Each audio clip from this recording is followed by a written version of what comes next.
Now moving ahead, actually yesterday we were discussing about the carbohydrate metabolism, and in the carbohydrate metabolism we have completed like a lot of topics yesterday: aerobic glycolysis, anaerobic glycolysis, Krebs cycle, and even gluconeogenesis, and as well as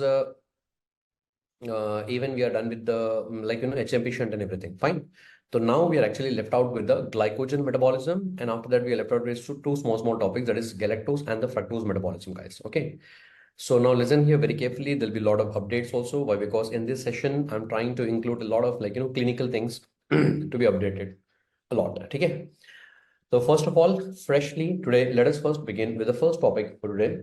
And the first topic for today that we are going to begin will be the glycogen metabolism. So let's get started with glycogen metabolism, sir. Now, this is actually a big topic. That is why I did not start yesterday in the evening. So let's actually start now with the glycogen metabolism. So, my dear friends, glycogen metabolism, first of all, we are going to divide the entire topic into four headings, four topics. Number one, we are going to learn about the structure of the glycogen. And number two, we are going to learn about the synthesis of glycogen, the glycogenesis. And then we are going to break down the glycogenolysis. And then we are going to see the most important one, that is glycogen storage disease, from where always you can actually expect one question from here, sir. Fine. Now, first of all, to begin with, the first topic for today will be the glycogen structure. Now, this is like so simple thing here, sir. So simple topic here. The first point, we all know that what is glycogen. Glycogen तो हम सबको already पता है. Glycogen is storage form of glucose. And I said you this yesterday also, that in our body, glucose cannot be stored in the form of glucose only. It will be stored actually in the form of glycogen. Now, my dear friends, from here itself, it makes sense. Okay, what is this glycogen made up of? It is a storage form of glucose only, no? So it is made up of glucose only. And that too, it is made up of like many molecules of glucose. So therefore, we can write down here that glycogen is polymer of glucose. It is made up of many molecules of glucose. So therefore, it is polymer of glucose. Now, number three, is it just a linear polymer or a branched polymer, sir? Remember, glycogen is a branched polymer of glucose. Branched polymer, and it will be actually having it is like a branch tree-like appearance. Now, for example, if this is like one glucose molecule, it combines with another glucose. In this manner, many glucose molecules will combine together to form the linear chain. Not only the linear chain, it will also have the branches also, guys. Are you understanding me? So it is not just a linear polymer, it is also having the branches also. So it's a branched polymer of the glucose. Fine. Now in this, if you observe properly here, this one here is like one glucose molecule here. And this is another glucose molecule here. And these two are joined with the help of a bond. So first remember that this bond here will be known as the glycosidic bond. The bond between any two glucose molecules will be glycosidic bond, sir. Okay. Now, this glycosidic bond will be alpha 1,4 glycosidic bond, sir. Alpha 1,4. Now, what is the meaning of this alpha 1,4 glycosidic bond? Remember, glucose will be actually existing in two forms, sir. One is alpha glucose, another one is the beta glucose. And here we are actually having the alpha glucose here, sir. That is why alpha. And what is the meaning of 1,4? The first carbon of the one glucose will be combining with the fourth carbon of another glucose.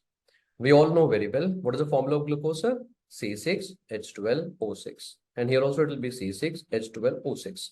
So there will be like how many carbons? 6 carbons. So first carbon of one glucose molecule combines with the fourth carbon of another glucose molecule, sir. Done, done, and done. Now, but one exception is there, sir. Now look at this branch here. This is like the branch. You imagine that there is like one of the branch of the glycogen molecule. Now in the branch, the very first bond, I mean to say the place from where the branch is actually beginning, the branch is just starting. And that very first bond here, only this one bond here will be alpha 1,6 glycosidic bond, sir. Please be very careful. I'm not telling all the bonds in the branch, only the one from where the branch is beginning. That is known as branching point. So the branching point, at the branching point, it will be alpha 1,6 glycosidic bond, sir. So let us write down this one here. At branching point, It will be alpha 1,6 glycosidic bond. Alpha 1,6 glycosidic bonds. So I hope it is very, very clear. So let me repeat that statement again here. All the bonds in glycogen will be alpha 1,4 glycosidic bond, except at the branching point. At the branching point, it will be alpha 1,6 glycosidic bonds. Done, done, done. Now, before moving ahead, let me ask you one question here. Hello, G.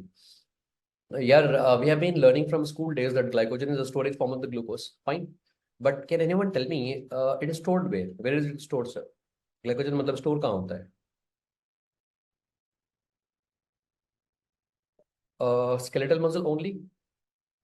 Liver. Very nice. Very nice. So please write down there the point number 4. Okay, glycogen is stored in liver and skeletal muscles, sir. Glycogen will be stored in liver and skeletal muscle. So remember, my dear doctors, glycogen is a storage form of glucose. लेकिन ये store कहाँ पर होता है?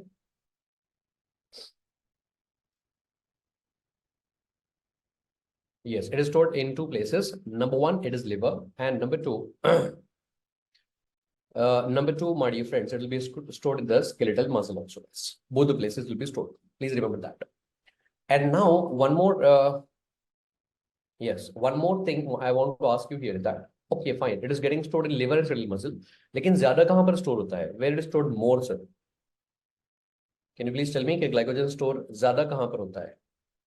So remember, it is stored more in skeletal muscle. Dr. Shubham, it is stored more in skeletal muscle. Dr. Harsh, skeletal muscle में ज़्यादा store होता है. Please make a note of that. I'm not writing it, so please write down.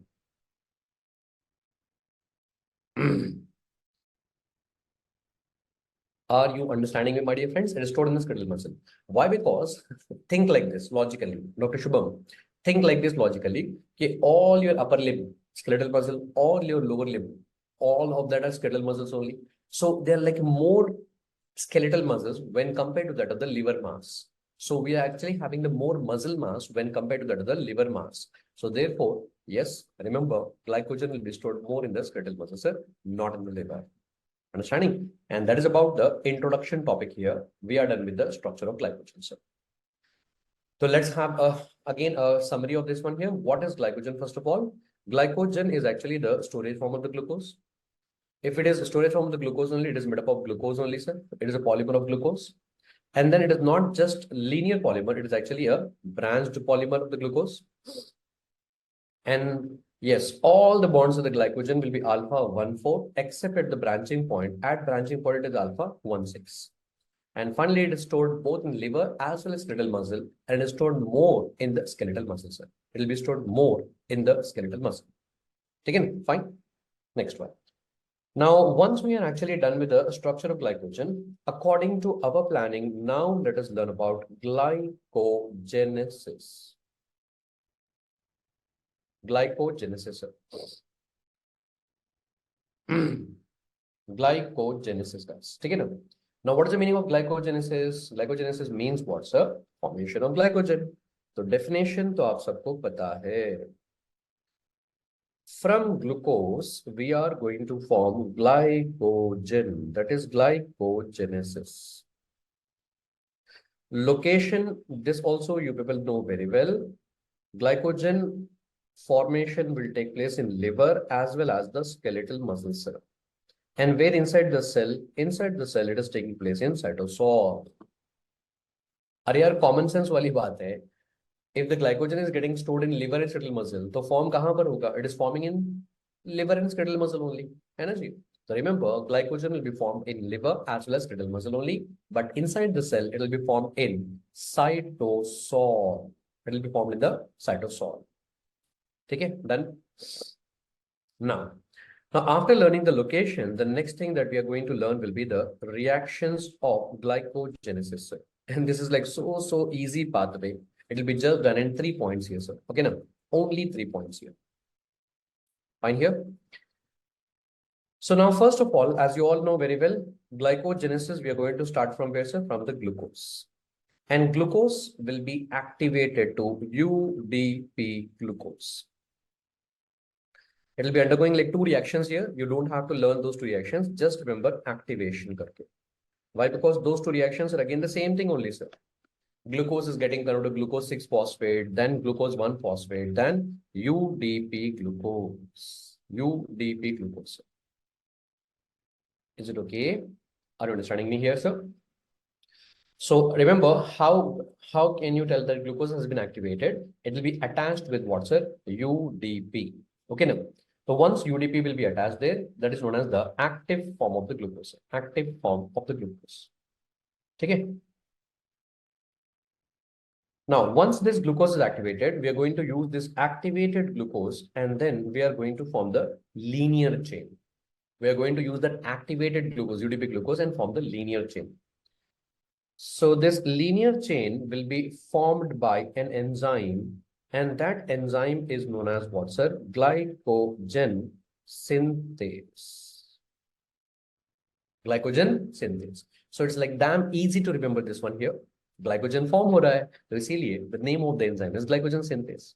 Okay. But my dear doctors, can you please answer me here? Is glycogen just a linear polymer or a branched polymer? It is just a linear polymer or a branched polymer? It is just a linear or branched polymer. So therefore, now you only tell me what should be the next step right now, sir. अब next step क्या होना चाहिए बताइए? Obviously, there should be formation of a branch here. So therefore, the next enzyme that will be acting on this one here will be the enzyme which will be helping in branching. So therefore, my dear friends, it is known as what? Branching enzyme. इससे आसान और क्या चाहिए? The enzyme which is going to form the branch will be branching enzyme. And once the branches are formed there, therefore your glycogen is ready. That's all. तो इसीलिए मैंने आपको कहा था कि this pathway is like very, very easy pathway. Only how many points you have to learn here? So 3 points. First of all, activate the glucose. Remember the active form is UDP glucose. Then after that, use that activated UDP glucose to form the linear chain. ठीक है ना? And after that, my dear friends, yes, then there will be formation of linear chain, then there will be formation of the branch. And once the branch is formed, glycogen is ready. Sir. Done. This pathway is completed.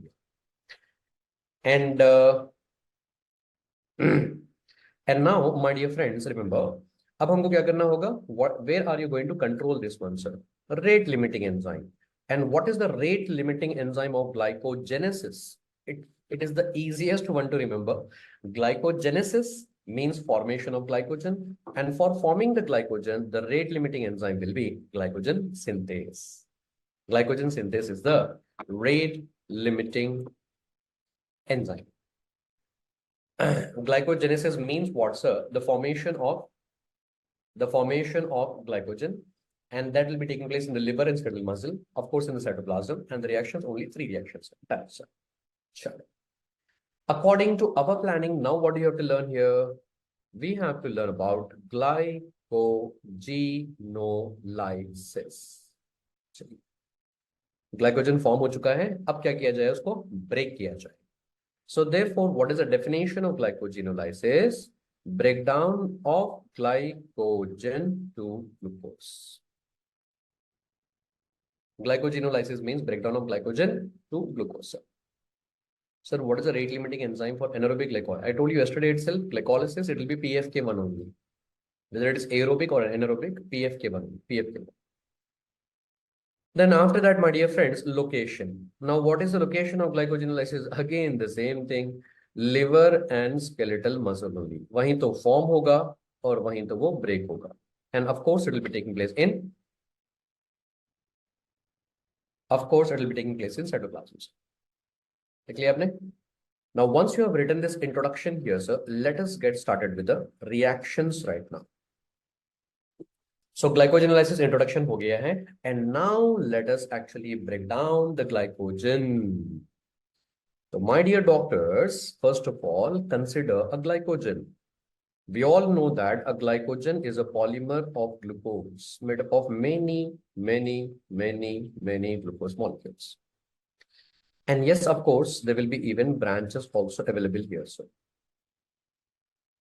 okay, I'm just drawing a schematic diagram here. Okay, just for the sake of understanding here. One linear chain, one branch. No, obviously we cannot draw the entire glycogen molecule. Entire glycogen will have like hundreds and hundreds of glucose molecules. We cannot draw that one. I'm just drawing a representative diagram. One linear chain and one branch. Man lo ke this one is glycogen. And this glycogen we have to actually break down. इसको क्या करना होगा अभी हमको break करना होगा.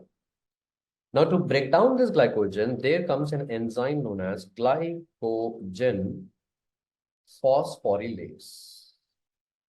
Please repeat this in your mind and learn it right now. ये बहुत important enzyme है. It's going to come like again and again. ठीक है ना? So glycogen is going to break down by an enzyme known as glycogen phosphorylase. Okay. Now, why I'm telling you a little bit slowly here is that we have to understand like starting two reactions here very carefully, sir. Very carefully we have to understand them. So I want like full attention here. अब यार ये glycogen phosphorylase कैसे काम करता है? How this glycogen phosphorylase is working? Remember, glycogen phosphorylase will be acting from ends. I'll tell you slowly. Listen very carefully here, sir.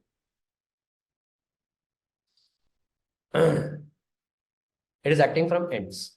And every time it is going to break one glycosidic bond and remove one glucose molecule.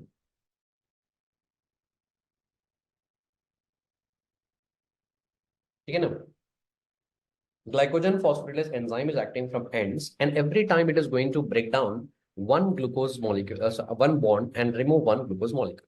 But don't be happy here. Some of the students will be like really happy. Yes, sir. Acha, okay, glycogen break ho gaya, and we got the glucose here, and chalo, process is completed here. No, no, no, no, no. Process is not completed here. Remember, the glucose which will be removed from here, it is not in the form of glucose. It's not pure glucose. It's not pure glucose. Whatever glucose is removed here, that will be removed in the form of glucose 1-phosphate. That is the reason why I'm telling you, don't be happy. That glycogen break ho gaya and we got the glucose karke. No, no, no. Okay. So we are getting that one glucose. We are getting that one glucose in the form of glucose 1-phosphate. इसीलिए, that is the reason why, look at the name of the enzyme. What is the name of the enzyme there? The name of the enzyme is glycogen phosphorylase. From here you can remember. Glycogen phosphorylase. It is adding the phosphate group to glucose. Glucose 1-phosphate. Did you all understand this point? Did you all understand this point here, sir? So glycogen is acted upon by this enzyme glycogen phosphorylase, and every time it is going to remove one glucose molecule in the form of glucose 1-phosphate. Okay. Now it is going, man look, there are some 100 glucose molecules here. It will keep on removing one glucose molecule, 100, 99, 98, 97 and all. But what will happen here? It is going to remove all the glucose molecule, but it will come and stop. Where it will stop? 1, 2, 3, 4. 4 glucose molecule before the branching point. Understanding here? So it is going to remove like one glucose molecule. Okay. But it is going to stop. Where it is going to stop? It is going to stop 4 glucose molecule before the branch. Oh my God. So that means from here we'll be able to understand that this enzyme is a very good enzyme. Glycogen phosphorylase is a very good enzyme. It is able to remove like many glucose molecules. But there is one problem with that enzyme. And the problem is that it's unable to remove the branch. It's not having the ability to remove the branch. Forget about removing the branch. जैसे ही branch आता है, वो branch से पहले ही रुक जाता है. It is going to stop before the branch only. Understanding? Now the same thing will be repeated on the other side also. Glycogen phosphorylase is acting from the end, and it is going to remove like one glucose molecule, but it is going to stop 4 glucose molecule before the branch. It is going to act from the end. It will remove like one glucose molecule, but stop 4 glucose molecule before the branch. Now you yourself can anticipate how the end product will be. The end product will be like, you'll be having 4 glucose molecules everywhere. So 1, 2, 3, 4. And here also you'll be left out with the 4 glucose molecules. And this end product is known as limit dextrin कहते हैं. Limit dextrin कहते हैं sir, limit dextrin कहते हैं, ठीक है ना। So glycogen is getting converted to limit dextrin in the presence of which enzyme? Glycogen phosphorylase. Glycogen will be getting converted to limit dextrin in the presence of which enzyme? Glycogen phosphorylase. Now you only tell me what is the next challenge here? What is the next challenge here? That enzyme is unable to remove what? Branch. So therefore, our next challenge is to remove that branch. Very good, Dr. Vishal. And how we are going to remove the branch? The name of the enzyme is very simple. It is debranching enzyme. So what is the name of the enzyme? Debranching enzyme. और ये debranching enzyme क्या करता है? What it is going to do? It's gonna remove this branch, and then after removing this branch here, it is going to attach this branch onto the side chain here. So यहाँ पे लगाते हैं. Wow. So debranching enzyme is going to remove the branch and attach onto the side chain. So अब आप मुझे बताओ, you only tell me what is left out right now, sir. We are left out now only with the linear chain of glucose. Whatever I'm not counting, we are just left out with the linear chain, sir. I hope you're understanding the story. It's like a nice story here. Let me repeat this again. These two reactions are very much important, sir. इसके बाद से बड़ा आसान है. It's very simple from here. So first of all, glycogen will be acted upon by glycogen phosphorylase enzyme. Then it is getting converted to limit dextrin. And in limit dextrin, the problem is that we are not able to remove the branch. So therefore, now remove the branch by debranching enzyme, converting into linear chain. Linear chain. Are you all done?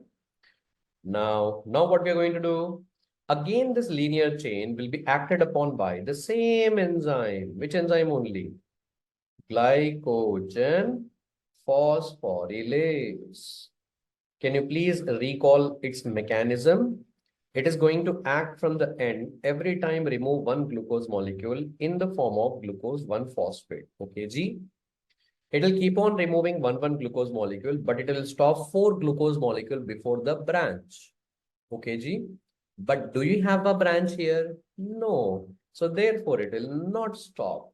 There is no branch here. So it is going to break the entire linear chain into glucose 1-phosphate. Make sense? Is it making sense now? Now, after that, this glucose 1-phosphate will now be getting converted to what's a glucose 6-phosphate. And I told you about this enzyme yesterday only. Please look at the name very carefully. It is glucose 1-phosphate. The phosphate group is present on the first carbon. And now you have to move that phosphate group to the 6th carbon. So moving the phosphate group from one carbon to another carbon on the same molecule. Yes, you have revised very well. The name of the enzyme will be mutase. आपको याद होगा, I hope you all remember. Yesterday I told you like 3 rules regarding the phosphate group, sir. Yesterday I told you about 3 rules regarding the phosphate group. Number 1, if you are transferring the phosphate group from one molecule to another molecule, enzyme name kinase, good. If you are moving the phosphate group from one carbon to another carbon, mutase. And if you're just going to break down the phosphate group, then it is phosphatase. Is it okay? Phosphatase. So now this glucose 6-phosphate, we are going to break down the phosphate group and get converted to glucose. So therefore, what is the name of the enzyme? Glucose 6-phosphatase. और ये वाला reaction तो हमने already कल पढ़ रखा है. This reaction we have already studied yesterday in gluconeogenesis topics. Same enzyme, glucose 6-phosphatase. Sure. Then finally we got glucose from glycogen. This topic is also completed here, sir. कोई दिक्कत?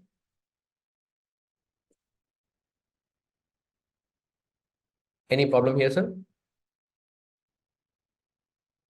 No. Now the last and final thing here, yes, of course, what is the rate limiting enzyme? Remember, the rate limiting enzyme of glycogenolysis, glycogen phosphorylase. A rate limiting enzyme will be glycogen phosphorylase.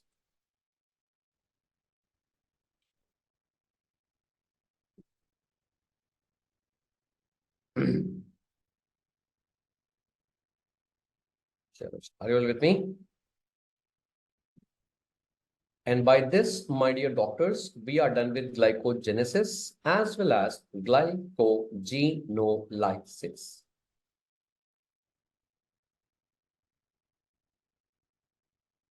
We are done with glycogenesis and glycogenolysis. दोनों भी हो गया.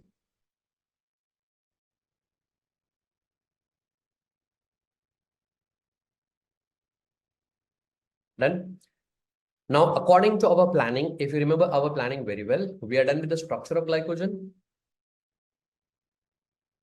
We are done with the structure of glycogen. Number two, we are done with the glycogenesis, formation of glycogen, and the breakdown of glycogen, glycogenolysis. ये तीनों भी topic हो गया. Now we have to actually learn the topic of glycogen storage diseases, which is very much important, sir. And for that, I will give you like 2 minutes of time. First, you revise these two topics. Then only you will understand the diseases very well, sir. Glycogen storage diseases very well. Okay, now? So please revise this topic quickly. These two topics. Let us do one thing. Let's revise together. Everyone along with me right now, sir. Let us revise together. So for example, first of all, you're having glucose. Now this glucose will be activated. It is undergoing two reactions and getting activated to UDP glucose. That activated UDP glucose will be used for the formation of linear chain. And then from the branch, it is going to become glycogen. Glycogenesis revised. Take it. And then the glycogen will actually break down to limit dextrin. And the problem in the limit dextrin is there is a branch. If you remove the branch, it is going to become linear chain. Linear chain will break down to glucose 1-phosphate, then glucose 6-phosphate, and then we are going to get the glucose here, sir. Wow. Are you understanding the method, how to revise, sir?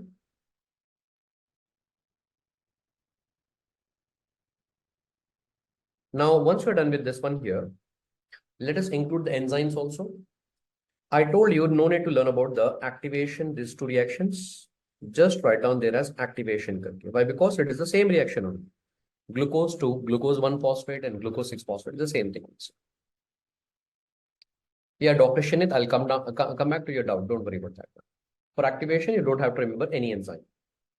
Now, for the formation of linear chain, the name of the enzyme here is glycogen synthase.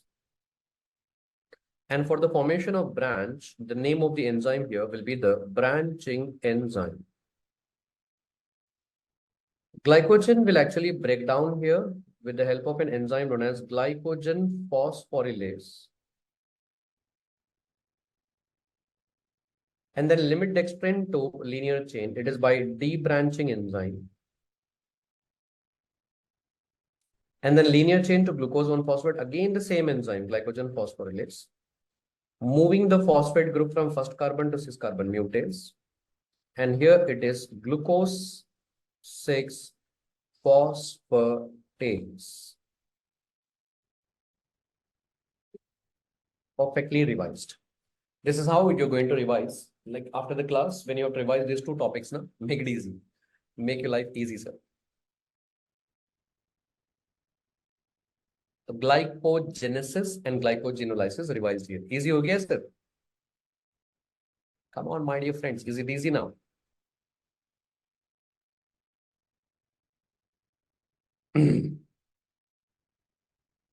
है ना जी? चलिए अब हम बढ़ते हैं आगे. Let's go ahead right now. Now, my dear friends, in some people, unfortunately, what will happen is glucose 6-phosphatase, this enzyme will be deficient. This enzyme is deficient, sir. Now, if that enzyme is deficient, common sense, this reaction will not occur. है ना? अगर ये enzyme deficient होगा, तो ये reaction नहीं होगा. If this reaction doesn't occur, then what is going to happen? Glucose 6-phosphate will be accumulated. And then due to the negative feedback mechanism, the previous substances will also keep on accumulating because they are not able to completely break down to glucose. So therefore, the glycogen will be finally accumulating because it is not able to break down to the glucose there. Therefore, it is known as glycogen storage disease. And this one will be the type 1 glycogen storage disease. Sir. Type 1 glycogen storage disease, guys. Okay, now? So now what you do is below this diagram, you make a table here. First, write down the heading there as glycogen storage diseases. GSD. And in this, we are going to make a table here, sir. First, we are going to write down the type of the glycogen storage disease. Then the name of the glycogen storage disease. After that, we are going to write down the enzyme deficient. And after that, we are going to see in which organ it is going to take place. And later on, we'll see the clinical features also separately. Now, type 1 glycogen storage disease, the name of the type 1 glycogen storage disease will be von Gierkes disease. It depends on you how you pronounce that one. You're all like foreign medical graduates. You know how to pronounce these kind of things. Von dash disease. And this occurs due to deficiency of glucose 6 phosphatase.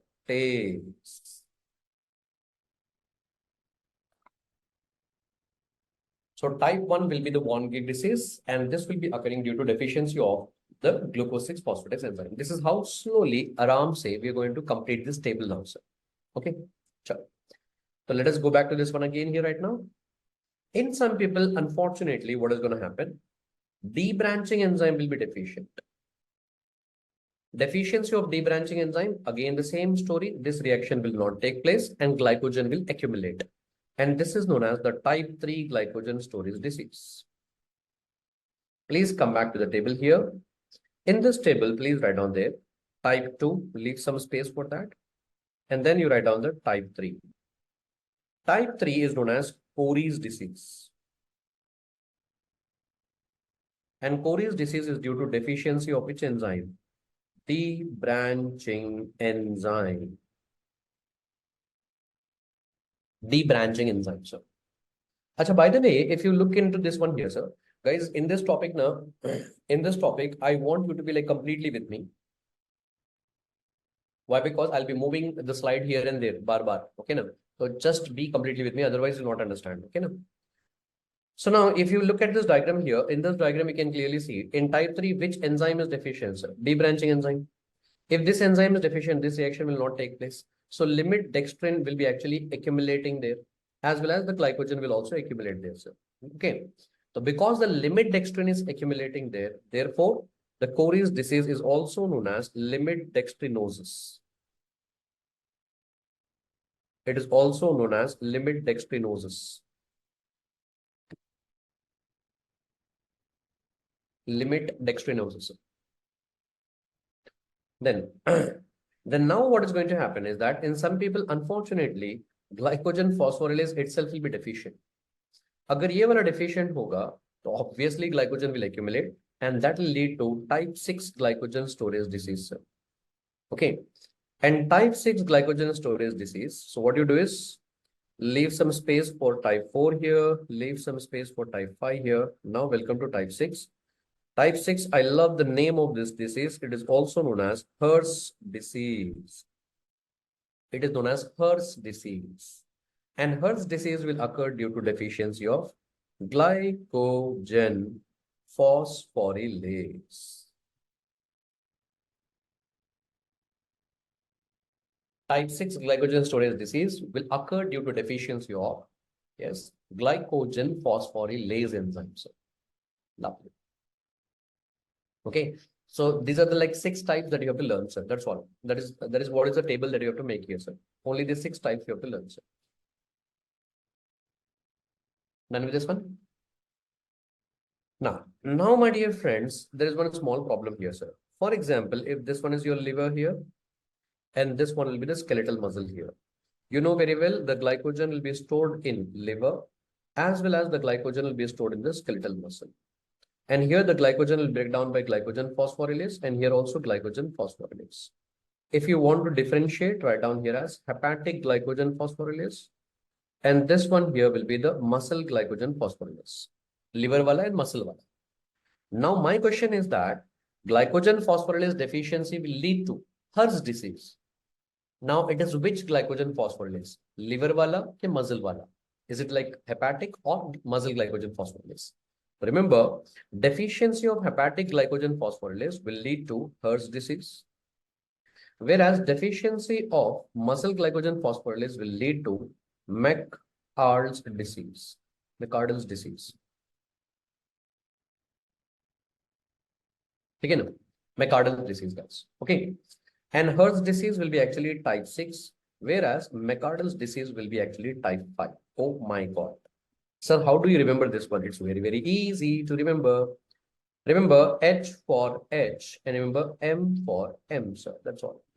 Hepatic glycogen phosphorylase deficiency will lead to Hertz disease, whereas muscle glycogen phosphorylase deficiency will lead to McArdle disease, sir. McArdle disease.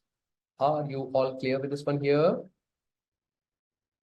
So again, what you do is welcome back to this table here, sir. In this table, write down type 5. What is the name of the type 5?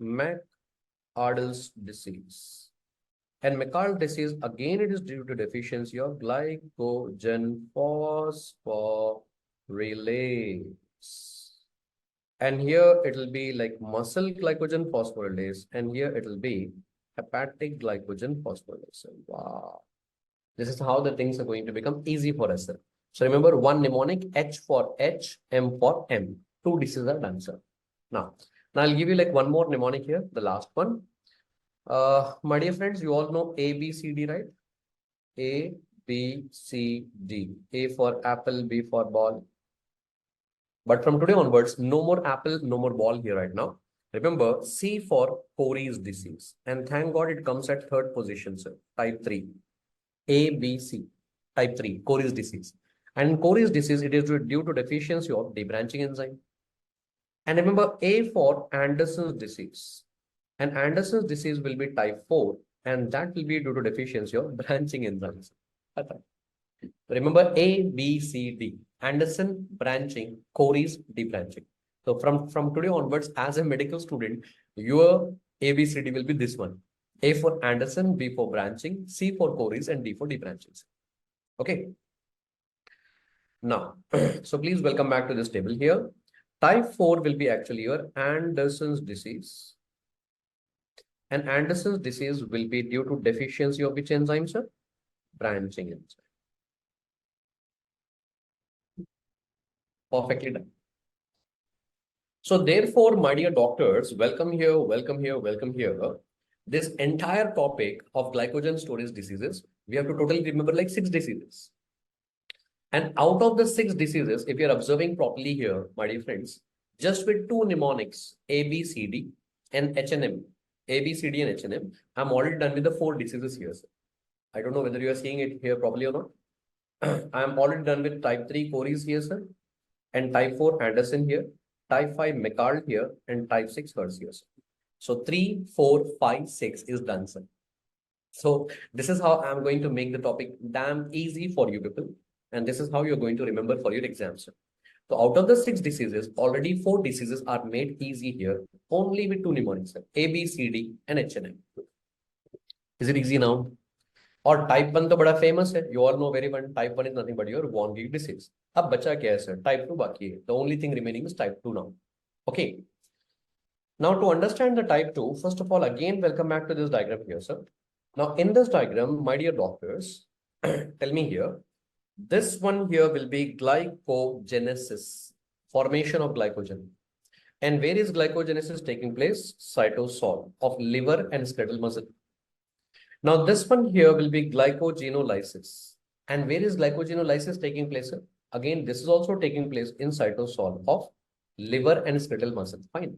So basically what I'm trying to tell you is that where are we right now? We are in the cytosol. क्योंकि दोनों भी topics, both the pathways are related to cytosol. are taking place in cytosol. Is it okay? So in the cytoplasm, we have many cell organelles. Out of that many cell organelles, one of the cell organelle here will be lysosomes, the suicidal bag of the cell, lysosome. Now, sir, why are you telling about lysosome right now? Why? Because 1 to 2% of glycogen will also enter into the lysosome. Hardly 1 to 2%. Remaining 99%, it will be actually metabolized in cytoplasm only. 99% of the glycogen will be metabolized in cytoplasm only. 1 to 2% of that is going to enter into lysosome. And inside the lysosome, this glycogen will break down. And here it is going to break down with the help of another enzyme. That enzyme is acid maltase.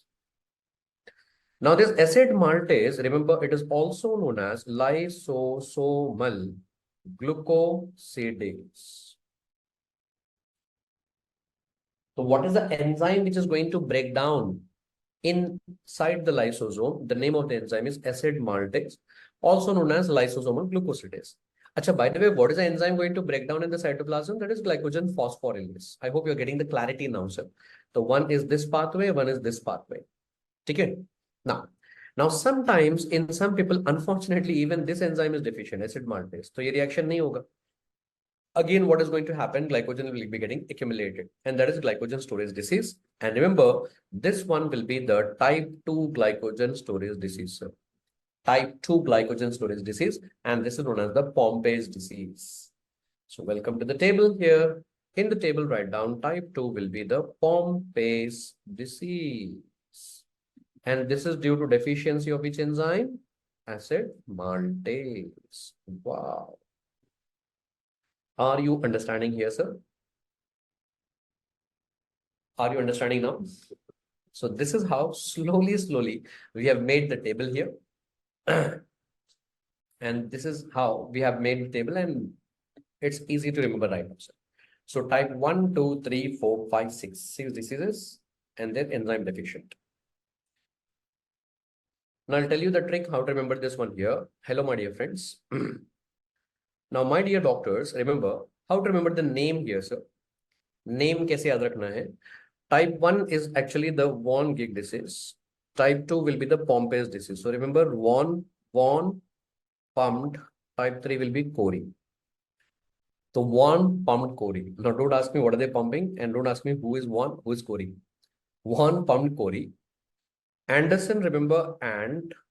Macquarie, remember make. And type 6 is her. And make her. Actually, later on, after completing your FMG exam, for the NEET PG exam, you have to also remember the type 7 also. And type 7 will be Toro's disease. And remember T for tired. Okay, now. So Toro's disease, T for tired, sir. ऐसे ये तरीका होता है इसका नाम याद रखने का. So Von pumped Cori and make her tired. I think now you will never forget the names actually. So type 1 will be the Von Gig disease. Type 2 will be the Pompey's disease. Type 3 will be Cori's disease. Von pumped Cori. And then type 4 will be Anderson's disease. And then type 5 will be Macquarie disease. Type 6 will be the Her's disease. Okay, fine here. After that, enzyme naam to yaad rakhna bada aasan hai, sir. How you are going to remember the name of the enzyme? You know very well. You know very well. You start from below here, sir. H for H. M for M. H for H, M for M. So we are done with these two here. After that, type 3 and type 4, we have remembered with the mnemonic as A, B, C, D. Anderson branching, Cori's debranching. ये भी याद हो गया. So you actually learn it like this here, sir. And then type 1, everyone remembers, sir. Type 1 is von Gig disease. Enzyme deficient will be glucose 6-phosphatase. And type 2 is totally different. There is only one taking place in lysosomes, sir. Lysosomal glucosidase or acid maltase. So I made you learn here. I told you the concept here, sir. I told you how to remember this one here, guys. So we are done with the names as well as we are done with the enzyme deficient. And now we have to actually work out on the organ. अरे यार ये बताओ, glycogen storage disease में कौन सा वाला organ involve होना चाहिए? Normally, like which organ should be involved? Glycogen store कहाँ होता है? Glycogen will be stored in the liver. and the skeletal muscle.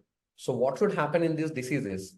In these diseases, it should be either liver involved, or it should be either skeletal muscle involved, or both of them involved. That's all. Make sense? First of all, make up your mind like that, sir. Then the glycogen storage disease, either liver should be involved, or skeletal muscle should be involved, or both of them should be involved, sir. So chaliye sir karte hain. Let us do it now. Now in type 1 glycogen storage disease, what is the enzyme deficient? Glucose 6 phosphatase. Yesterday I taught you very, very clearly. मैंने आपको कल बहुत clearly पढ़ाया था. Okay. Glucose 6 phosphatase enzyme, this enzyme is absent in skeletal muscle. Yes or no? If you are not able to recall, please turn the pages back and see gluconeogenesis. In gluconeogenesis, I told you very, very clearly, this enzyme is absent, not deficient. Not deficient, absent. Matlab, naturally, in our skeletal muscle right now, in your skeletal muscle and my skeletal muscle, this enzyme is not present naturally, absent. Okay. Now, make sense. If it is absent in skeletal muscle, will the skeletal muscle be affected here? No. So what is the only organ getting affected here, sir? Liver. So type 1 में only liver will be getting affected, sir, not the skeletal muscle, because वो enzyme है ही नहीं, skeletal muscle में है ही नहीं, तो वो affect क्या करेगा? After learning this one, come down to type 5, type 6, sir. Type 5 muscle. It is saying muscle glycogen phosphorylase is deficient. So what is going to be getting affected here? Which organ is involved? Skeletal muscle. Type 6, hepatic glycogen phosphorylase. That means liver wala enzyme is deficient. So which organ will be getting affected here, involved here? Liver. So first you learn like this. After that, whatever these three diseases which are left out in the middle, यहाँ पर liver भी affect होता है, skeletal muscle भी affect होता है, even the brain will also be involved, like multiple organs will be involved. Done. Are you understanding here, sir?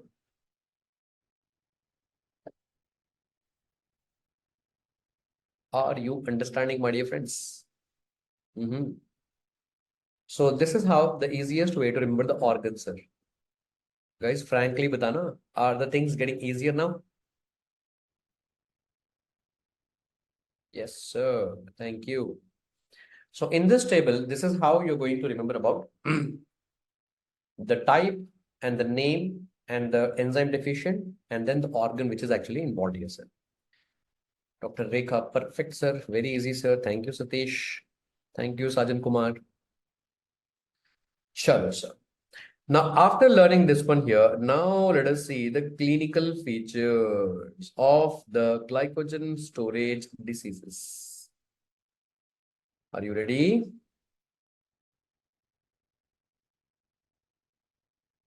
Hello, my dear friends. Are you ready? Now, let us see the clinical features of all these diseases one by one. Thank you, Dr. Ritesh. Now the clinical features, sir. And in the clinical features, type 1 के ना clinical features बहुत important है. So let us learn about the type 1 glycogen storage disease first of all, sir. So type 1, we also know that it is known as von Gates disease. Now I'll tell you a little slowly. Observe here very carefully, sir. In type 1, which enzyme is deficient? Glucose 6 phosphatase. Okay, now, therefore, this glucose 6 phosphate will be getting accumulated. And even what is going to happen, it will accumulate the previous substances also, and finally glycogen will also be accumulated, where only the liver is getting affected here. So therefore, there will be hepatomegaly. The size of the liver will increase. As well as there will be renomegaly. The kidney will also be increased in size, but not the spleen. Spleen यहाँ पर enlarge नहीं होता है.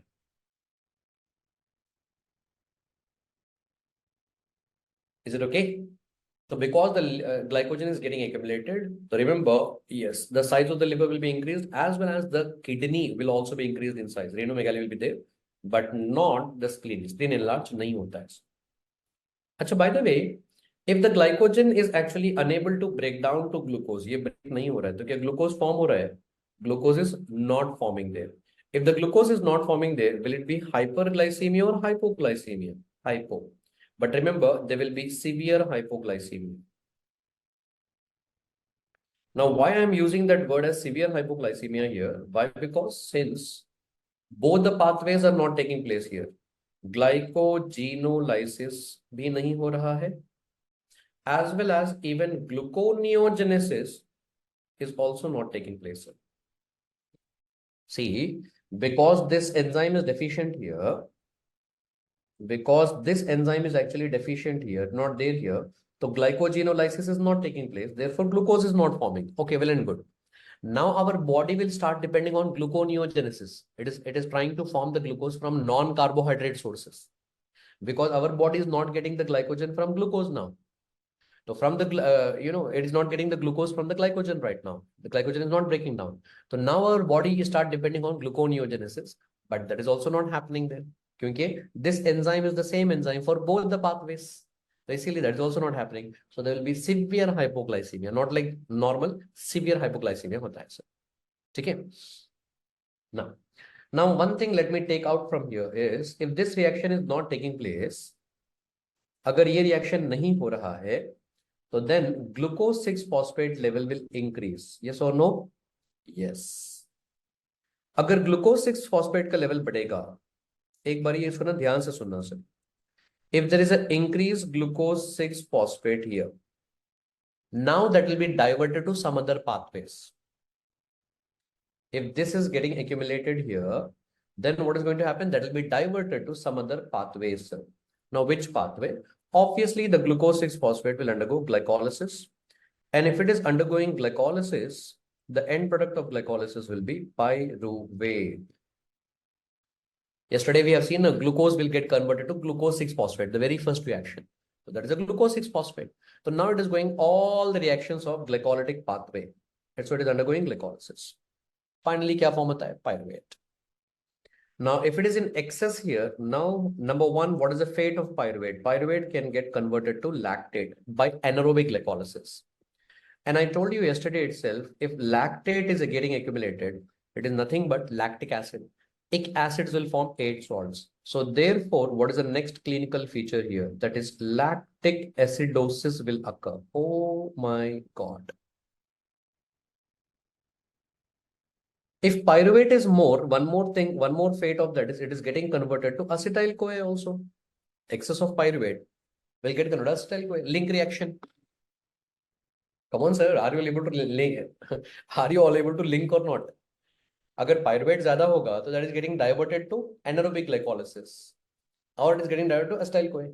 Now remember, acetyl-CoA is actually the building block of your fatty acid. I don't know whether you know this or not. You people know that very well. What is a protein? A protein is made up of amino acid. Similarly, you remember what is a lipid? Lipid is actually made up of what's a fatty acid. So fatty acid is forming from where only? Acetyl-CoA. So therefore, acetyl-CoA is going to form your fatty acid.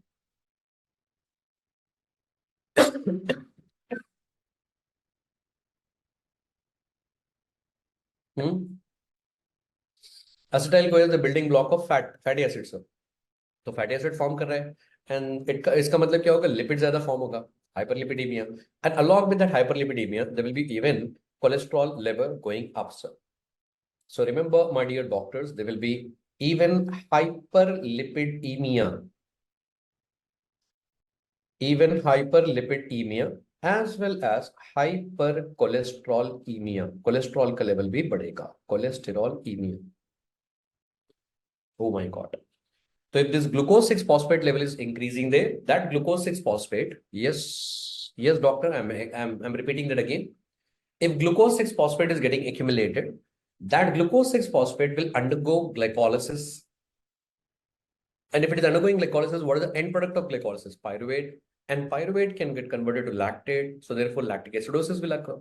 As well as it is getting converted to acetyl-CoA. Acetyl-CoA, by linked reaction, it is getting converted to acetyl-CoA. Acetyl-CoA is actually the building block of fatty acid. Agar fatty acid form hota hai, so there is nothing but lipids, there is nothing but cholesterol. ठीक है ना? Is it okay? Doctor Poonam, sir, can you explain this again, how acetyl CoA is converted to fatty acid? Dr. Poonam, acetyl CoA to fatty acid, this we did not study here till now. This will be studying in the lipids topic. Fatty acid synthesis करके होता है, वो मैं आपको lipid में पढ़ाऊंगा. See, that is the panga, there is a problem with the clinical correlation actually. When you are doing the clinical correlation, many things will come into account. तो अभी ये हमने नहीं पढ़ा है. For now, you have to trust me, I'm teaching you correctly. Fatty acids are formed from acetyl CoA. That's all. Fatty acids is actually formed from where, sir? Acetyl CoA. ये मैं आपको lipids topic में पढ़ाऊंगा. Is it okay? Marriage well. So in this manner, conceptually, we are able to learn, sir, all the points regarding the type 1 glycogen storage disease. Acha, one more feature I just want you to remember is that कि यहाँ पर ना uric acid का level भी बढ़ता है sir. They will be even hyper uricaemia. Okay. Right now, again, the same thing, sir. That mechanism is not required right now. One thing I would request you to just memorize here, sir. Because अब वो मैं आपको अगर uric acid का बताऊंगा ना, तो uric acid is actually form from purine metabolism, purine degradation. अब आपको प्यूरिन्स पता होना चाहिए, adenine, guanine and all those things. So not required, just remember this one. ठीक है ना? Are you done? चलो यहां तक क्लियर है ना? Now one more thing here is that should I go ahead, sir? Yeah, Dr. Akhil, I was about to tell you that one only. Now, one more thing here is that when there is more glucose 6 phosphate, what is going to happen? There will be more pyruvate. If there is more pyruvate, there will be more acetyl CoA.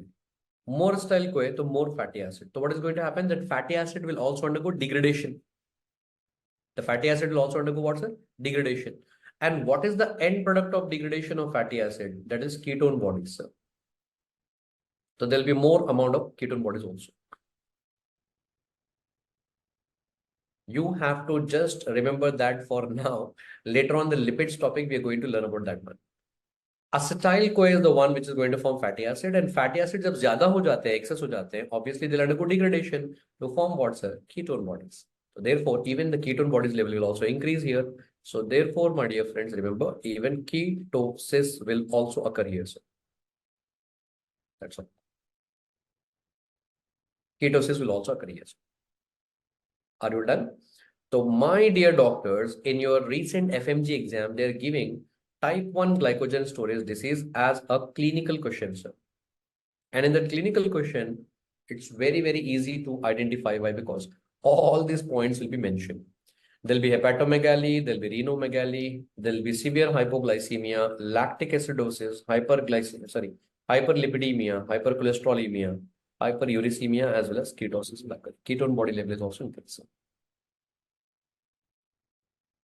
अरे यार, तुम लोग को बोलने के बाद में फिर दोबारा वही पूछते हो क्या?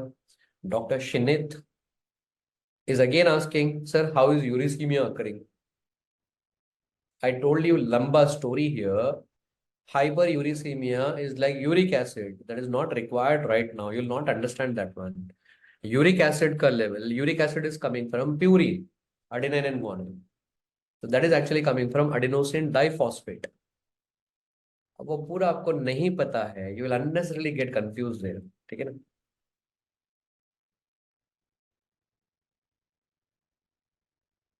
चलिए, डन हो गया.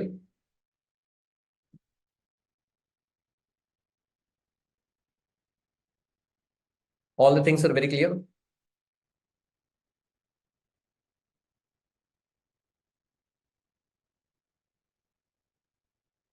कमन सर, एक बार देख लो सारे points. Just look at all the points once. If you have any doubt anywhere, let me know.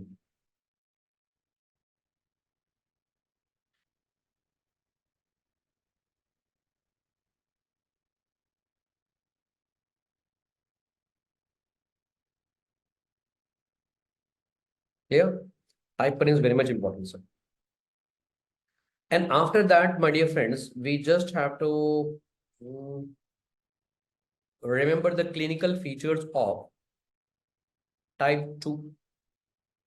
See, type 2 will be Pompey's disease. Pompey's disease means what? What is happening here? Acid maltase enzyme is deficient. If acid maltase is deficient, that means glycogen store कहाँ पर होगा? Glycogen will be getting stored in lysosome. Okay, and that is something very, very unique to only type 2. So in the exam, if they mention in the exam, if they are going to mention something history will be given to you, and finally it will be mentioning that glycogen is stored in lysosome. Glycogen will be stored in lysosome.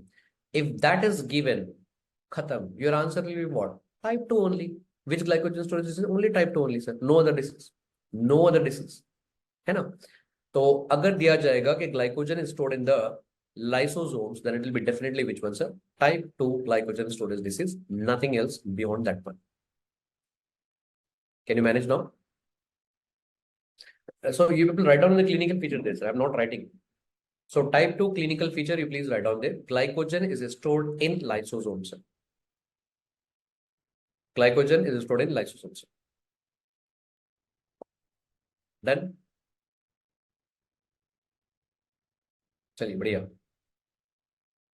Now in type 3, type 3, what is going to happen, sir? I'm just writing the type 3 over here. In type 3 glycogen storage disease, that is nothing but the Cory's disease. Again, the same thing here. We have to compare the type 3 with type 1, sir. So in type 1, what is going to happen? Hepatomegaly. तो यहाँ पर भी hepatomegaly होगा. And type 3 में क्या होता है? There will be splenomegaly. Okay, but not kidney. Kidney enlarge नहीं होगा. Next one here, there will be mild hypoglycemia. Severe hypoglycemia नहीं होता है, sir. Mild hypoglycemia होगा. And remaining things will be the same only, sir. There will be like, this hyperlipidemia and all those things will be the same only, sir. But the lactic acidosis will not be there, sir. There will be no lactic acidosis. I mean to say you have to actually compare with the type 1 only, sir. तो आपको type 1 से compare करना होगा type 3. So there also hepatomegaly, here also hepatomegaly. There it is renomegaly. Kidney is enlarged, but not the spleen. But in type 3, what is going to happen? Spleen will be enlarged, sir, but not the kidney.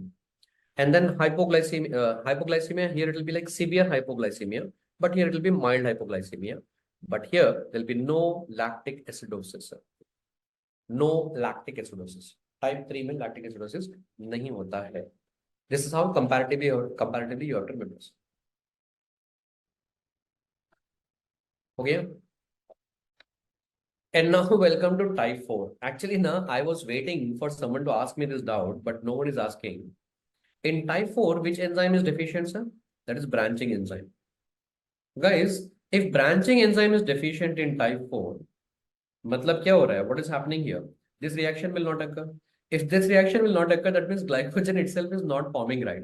Then why it is known as glycogen storage disease? In type 4, what is happening here? Branching enzyme is deficient. That means this reaction will not occur. That means glycogen itself is not formed there. Then why it is known as the glycogen storage disease? Remember here, glycogen will not be formed, but linear chain तो form हो जाता है ना. यहाँ तक तो pathway होता है ना. Till here the pathway is taking place, right? So what is getting accumulated here? There will be accumulation of linear chain. That means it is not the proper glycogen. Abnormal glycogen will be accumulated there. Remember, it is not the actual glycogen accumulated here. In type 4, there will be accumulation of abnormal glycogen. Please write down there. I'm not writing. In type 4, what is the clinical condition here, sir? What they will give you in the exam? In type 4, they'll be giving you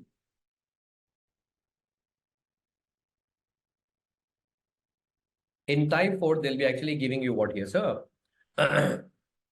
Accumulation of abnormal glycogen.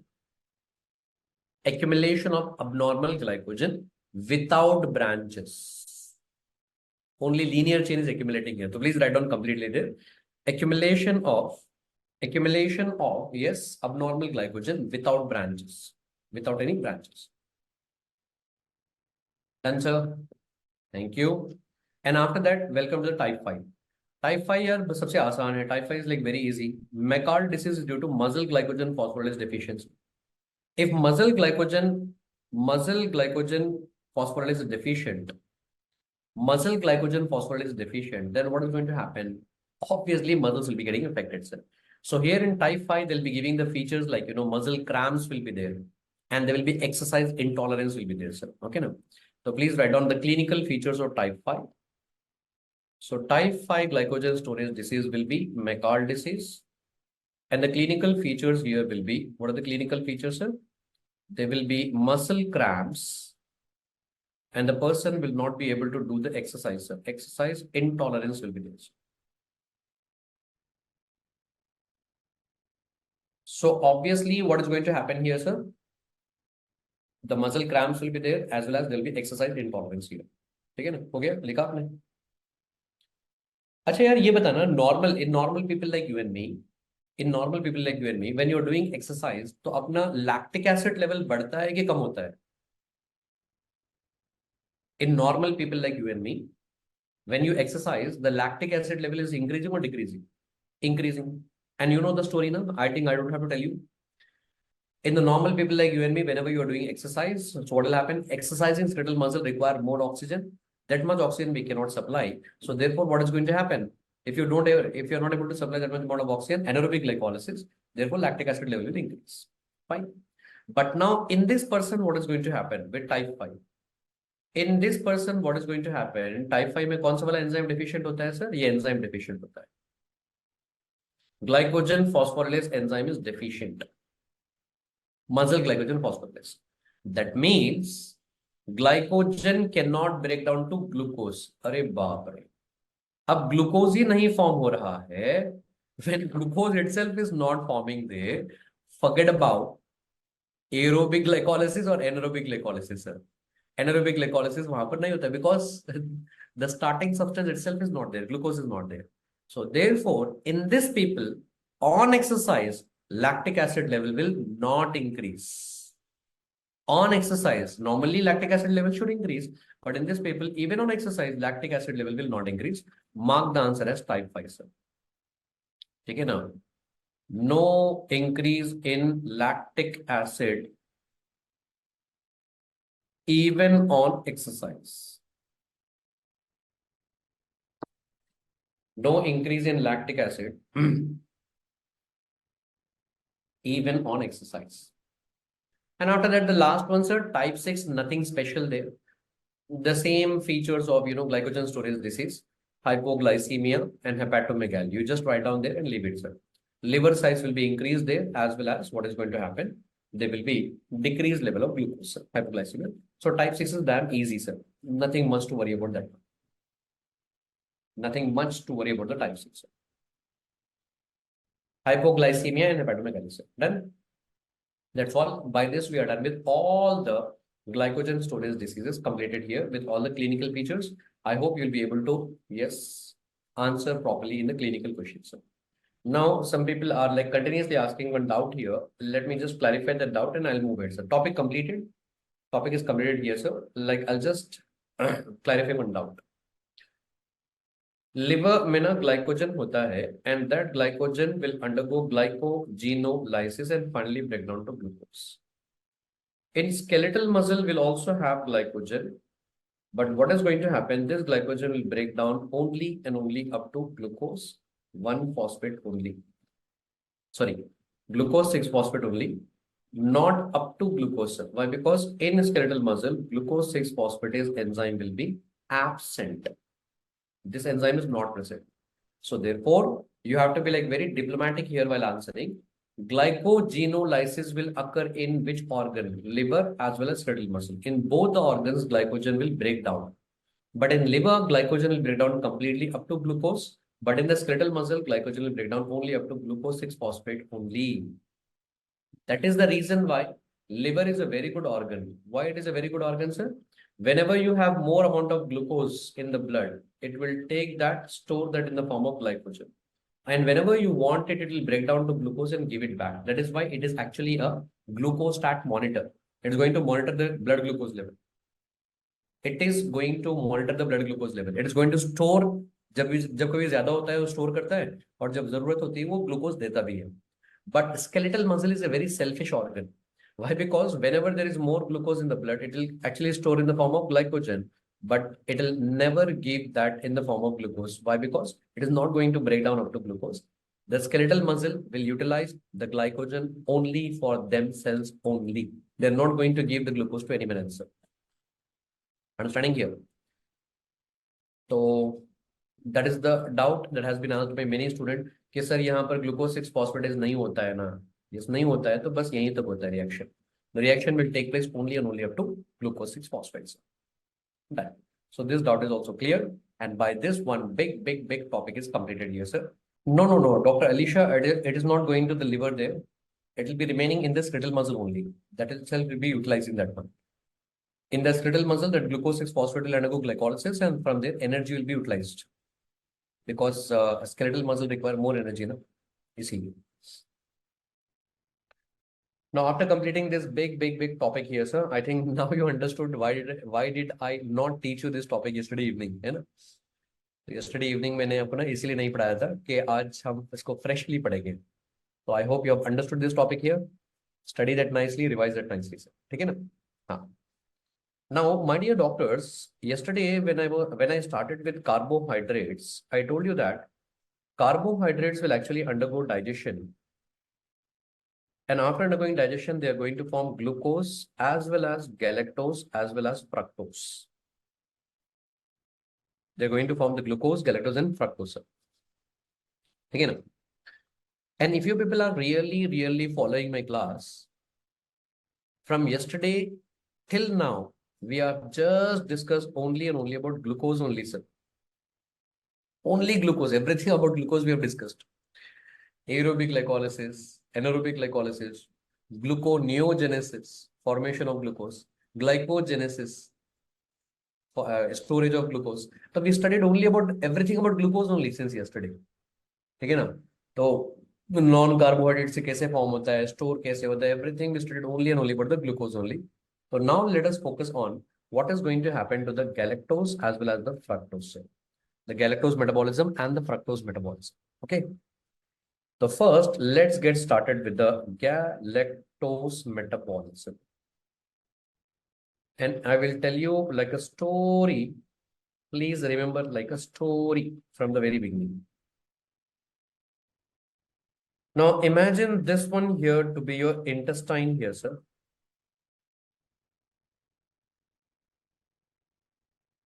And for example,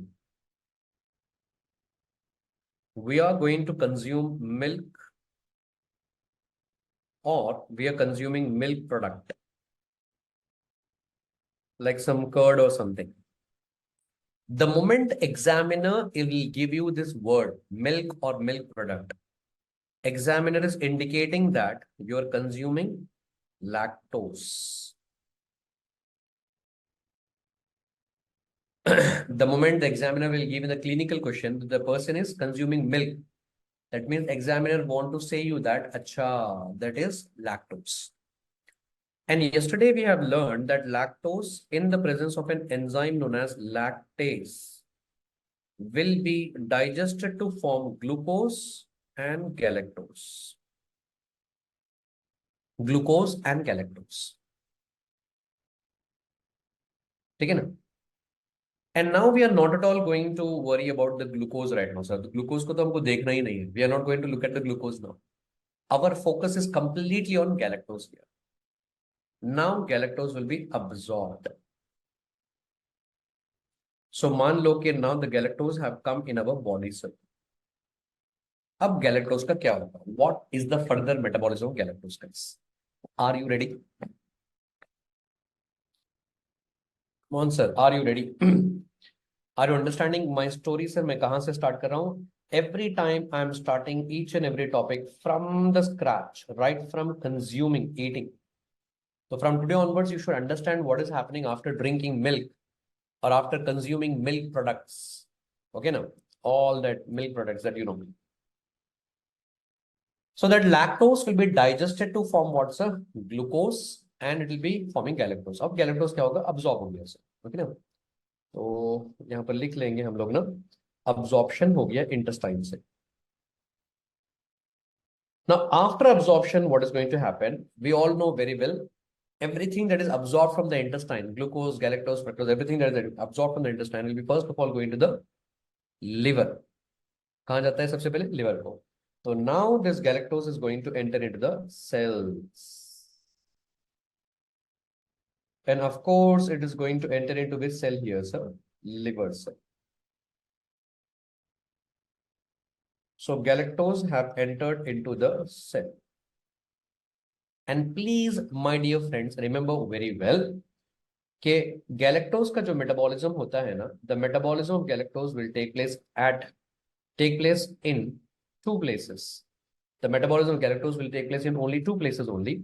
Number one, the metabolism of galactose will take place in liver, and number two, in proximal convoluted tubules. Don't think that galactose metabolism will take place in all the cells. No, no, no, no. Glucose was going to all the cells, not galactose. Galactose is just going to only two organs, two places. One is your liver cells and the proximal convoluted tubules. Now, what is going to happen inside the cell? Cell के अंदर क्या होगा? So first of all, the first thing every time will be what, sir? Okay, there will be attachment of phosphate group to this one. So it is going to become what? Galactose 1-phosphate. And because there is a transfer of phosphate group, obviously, what is the name of the enzyme? The name of the enzyme will be kinase. And here it will be galactokinase. Aram se padega, slowly, slowly. So galactose, there will be addition of phosphate, attachment of phosphate group. It is going to become like galactose 1-phosphate. It is similar to that of glucose only, right? The glucose moment it enters inside the cell. What is the first reaction? What is the first reaction? Hexokinase or glucokinase. पहले phosphate group attach होता है. You know ऐसा क्यों होता है? Why it will happen like that? To trap that one. Understanding? अगर आप यहाँ पर phosphate group attach नहीं करोगे, तो अचानक से क्या हो जाएगा? That galactose will again come out of the cell only. That's what. मतलब सेल के अंदर आया और सेल से बाहर चला गया, तो उसको पहले पकड़ने के लिए, पहले ट्रैप करने के लिए, you have to add the phosphate group. Phosphate group is added to trap that thing, sir. Otherwise, it will again be gone outside the cell into the blood. चलो हमने ट्रैप कर लिया सर, ट्रैपिंग इज डन. ठीक है ना, trapping is done. हाँ. Then after that, what is going to happen here? Listen this second reaction very carefully, sir. ये बहुत important है. Now this galactose 1-phosphate is going to react with UDP glucose. Galactose 1-phosphate will react with UDP glucose, and this is like a time pass reaction. Why I'm telling you time pass? Just glucose will go in the place of galactose and galactose will come in the place of glucose. मतलब यहाँ पर transfer हो रहा है. ठीक है ना? So now you tell me what is the end product right now.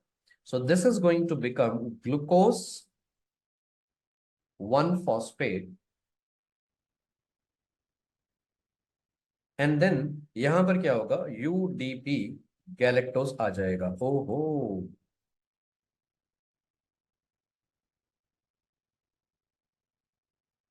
Are you understanding me here? So therefore, what is going to happen here, sir? There is a transfer taking place. So glucose is going in the place of galactose and galactose is coming in the place of glucose, sir. Okay?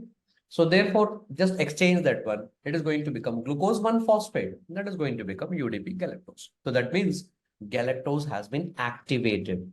Whenever UDP is attached, that means it is the active form of that particular substance. UDP glucose, active form of glucose. UDP galactose, active form of the galactose. Are you clear? Next one. Now, first of all, what is the name of the name of the enzyme here, sir? The name of the enzyme here will be transferase, because we are going to do transfer. And I'm telling you from yesterday, to make the entire name of the enzyme, you have to add the name of the substrate. Now, what is the name of the substrate here, sir? That is galactose 1-phosphate. But please be careful here. Galactose 1-phosphate is not the only one substrate. Even UDP glucose is also the substrate, na? And what is UDP? uridine diphosphate. And from there, you have to take uridyl. So therefore, what is the complete name of the enzyme? The complete name of the enzyme is that galactose 1-phosphate uridyl transferase. Galactose 1-phosphate uridyl transferase. और इसको मैं बड़े प्यार से मैं इसको ऐसे याद रखता हूं गैलपुट. So what is galput, sir? Galactose 1-phosphate uridyl transferase.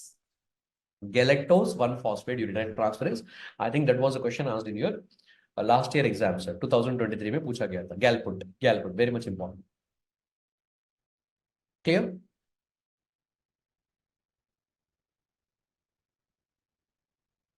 Come on, sir. Are you clear with this one?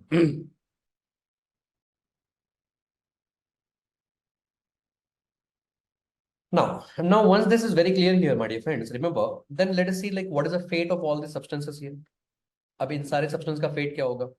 So remember, glucose 1-phosphate, we don't have to study anything further. Why? Because glucose 1-phosphate will undergo some other metabolism. It will enter into some other pathways. Glucose 1-phosphate will enter into some other metabolism. अब UDP galactose का क्या होगा? The active form of the galactose. Remember, that is actually required for the formation of many important substances. ठीक है ना? Number one important substance is that UDP galactose is used for the formation of keratin sulfate.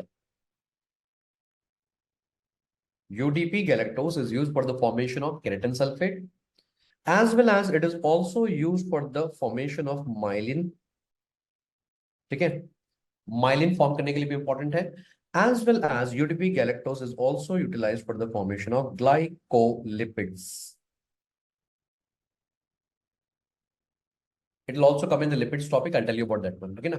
Glyco, why? Because we are using one of the carbohydrate here, galactose. So galactose plus lipid, glycolipid. So keratin sulfate, myelin, and the glycolipids, these are all the important substances formed from UDP galactose. Okay?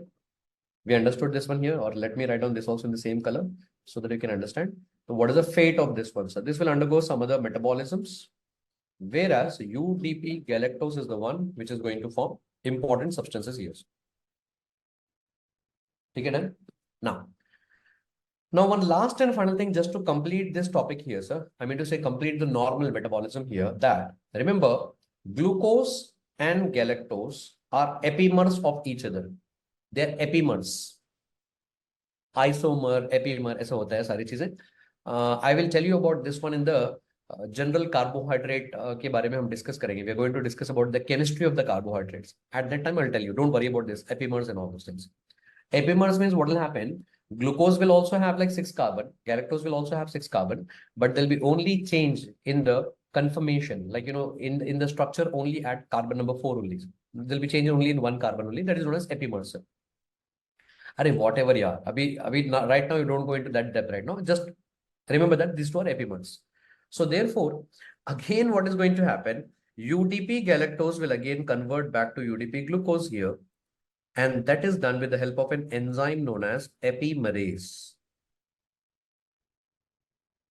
Because they are epimers of each other, it is done with the help of which enzyme, sir? Epimerase.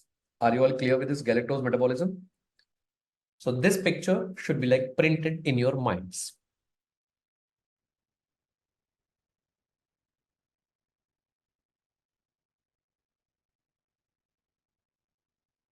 Come on, sir. Are you clear? हो गया?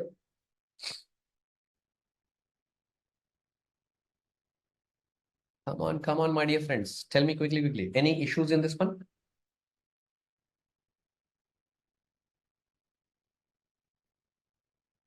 So galactose after absorption, after you're drinking the milk, this is what is happening, sir. है ना?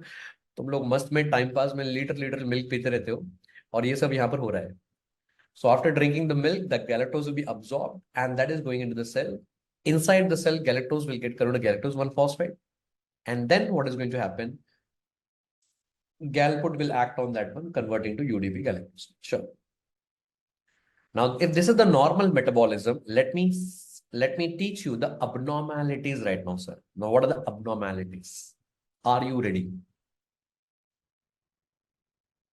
First of all, मान लो कि like in some people galactokinase enzyme is deficient, sir.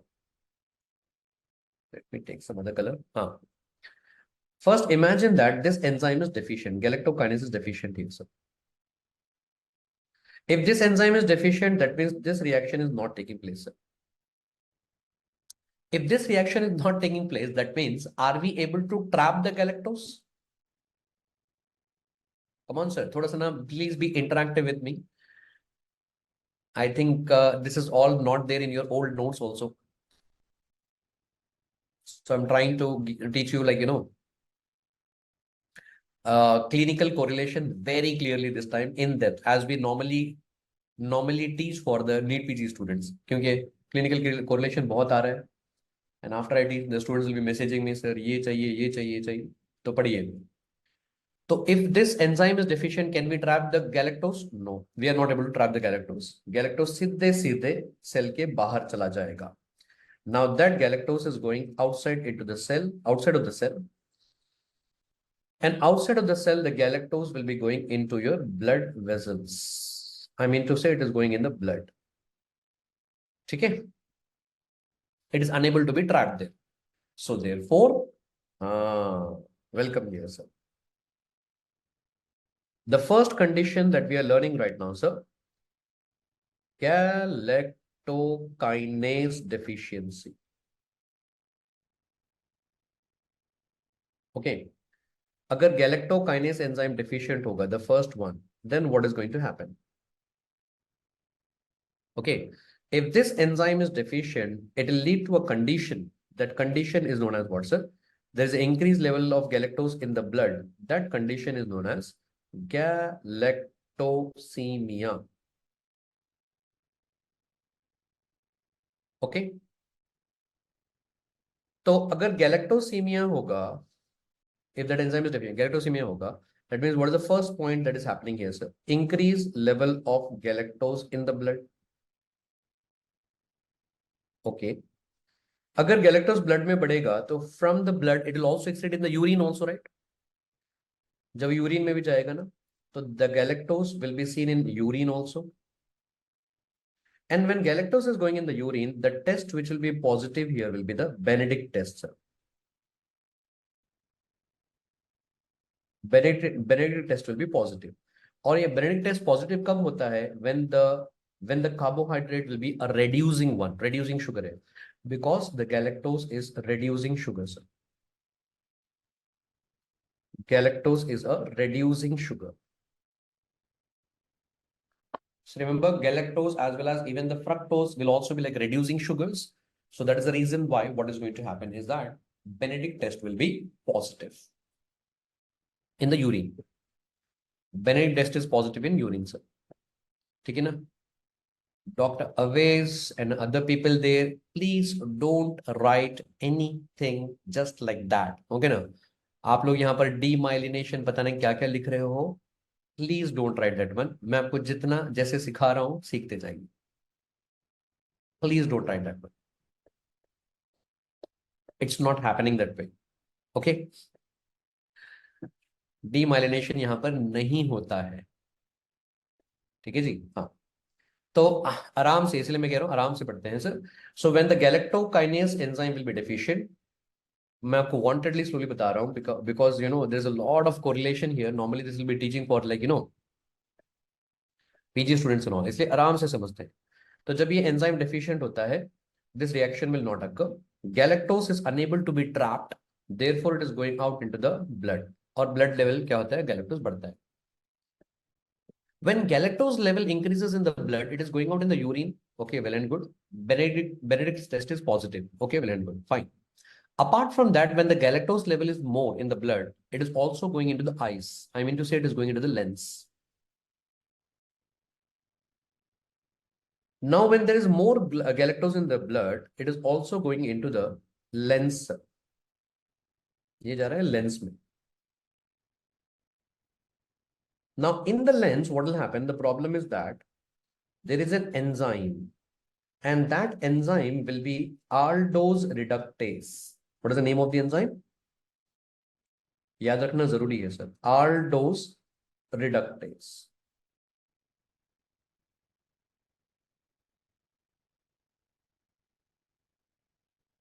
That means it is going to reduce the aldehyde.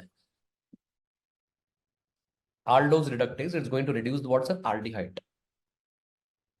ठीक है. तो actually galactose जो होता है ना, in the galactose the functional group will be aldehyde functional group, that is CHO. Aldehyde functional group होता है. And when aldehydes are reduced, they will be always forming alcohol. ये आपने अपने लोअर क्लासेस में पढ़ा होगा, 11th एंड 12th स्टैंडर्ड में, organic chemistry, your favourite one, है ना. उसमें आपने पढ़ा होगा कि whenever aldehydes are reduced, they'll be forming what's alcohol, and the alcohol which is actually formed here will be known as galactitol. Galactitol, or else the same alcohol galactitol, it is also known as dulcitol. इसको हम dulcitol भी कहते हैं, and from the name itself we can understand OL, alcohol है sir, it's an alcohol. And this alcohol now it cannot come out from the lens. Sir यहाँ पर कहानी देखो कितनी मस्त है.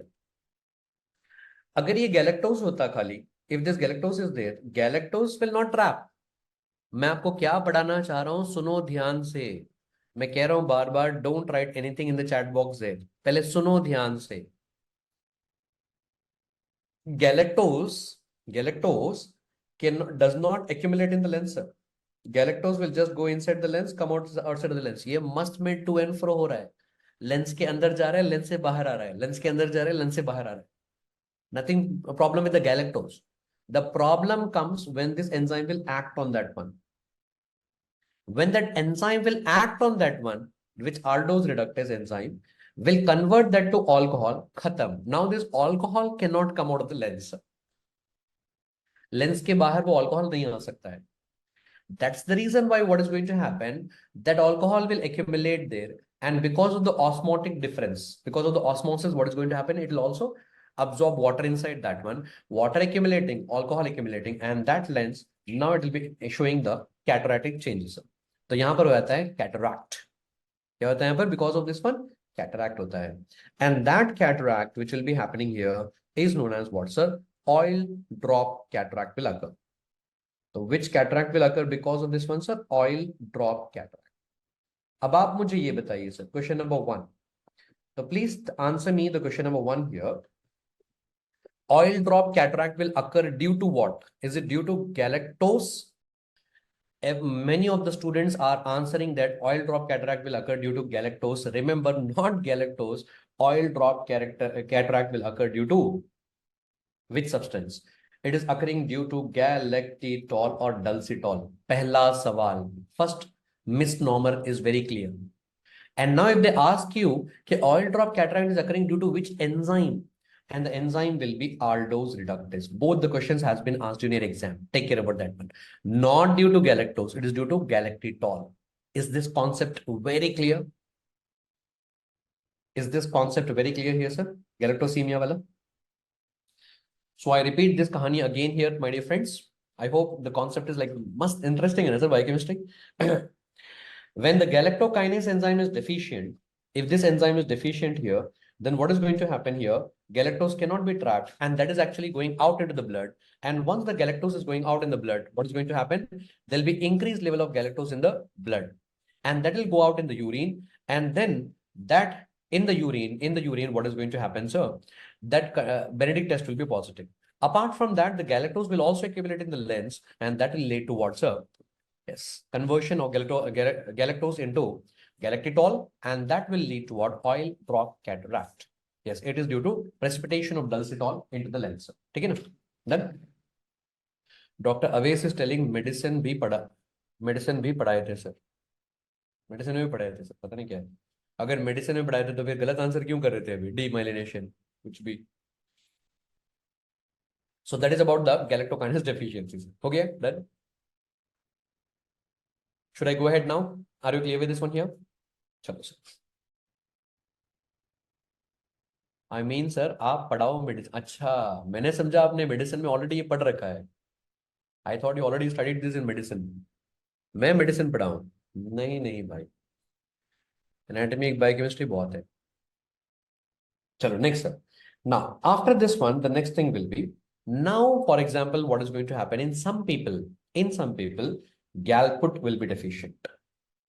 If this galput enzyme is deficient, then what is going to happen? अगर galput deficient होगा, so that means this reaction will not occur, and that means galactose 1 phosphate level will actually increase. galactose 1 phosphate का level बढ़ेगा। Okay sir, we can't do this again and again, तो इसीलिए ना एक बार सुनिए और अच्छे से सुनिए। और फिर से दोबारा क्या होगा, again what is going to happen, why, because I don't, I can't even take another colours also here. कोई और कलर्स भी है क्या यहाँ पर? ऑरेंज कलर है, मजा आएगा। क्लियर क्लियर समझ में आएगा कौन सा वाला डिसीज किससे रिलेटेड है। हाँ, तो now in some people galactose 1 phosphate uridyl transferase galput is deficient, ठीक है ना? And if this is deficient, this reaction will not occur. And if this reaction doesn't occur, galactose 1 phosphate level will be elevated. If this is elevated due to negative feedback mechanism, it is inhibiting this enzyme, galactokinase. And that enzyme is inhibited, again the same thing, galactose will not be able to trap, and that is again going out into the blood. Same kahani. Is it okay? Are you clear with this one here, sir? Same kahani. So therefore, again, what is going to happen? Galactose in the blood, galactose in urine, Benedict test, cataract. वहां तक तो बिल्कुल same होगा, है ना जी? तो तजली लिखते हैं sir. Now let us write down here. So in some people there will be deficiency of galput. So galput deficiency.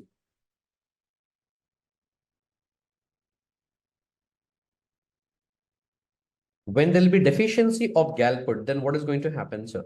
This condition is known as classical galactosemia. Uh-huh. Classical galactosemia. यहाँ पर भी क्या हो रहा है? In blood, the galactose level is increasing, and this condition is known as classical galactosemia. Okay. Point number 1. Galactose is increased in blood. Number 1. Point number 2. Galactose will start excreting out in the urine. Okay. Point number 3.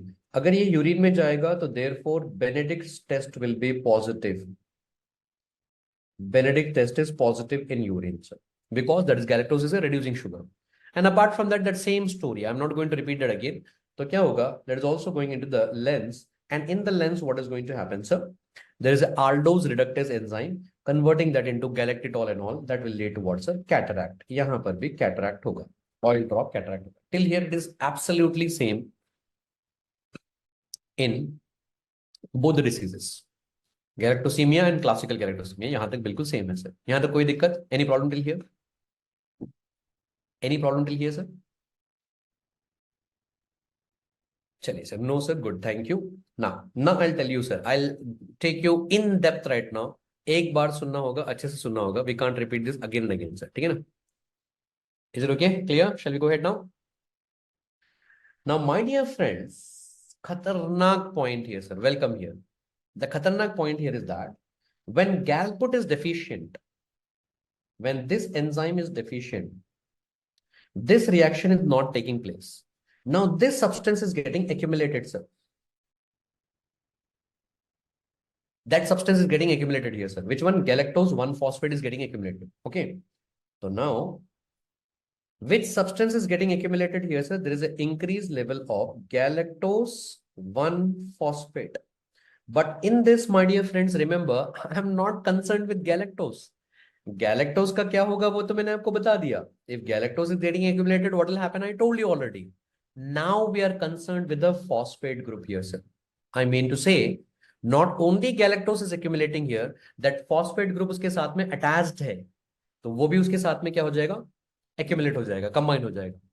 तो if that phosphate group is combined along with the galactose, now tell me in the blood phosphate level बढ़ेगा या कम होगा? The phosphate level भी decrease. Understanding why? Because that phosphate is trapped with what, sir? Galactose. So therefore, the next condition here, because of this reason, there will be hypophosphatemia.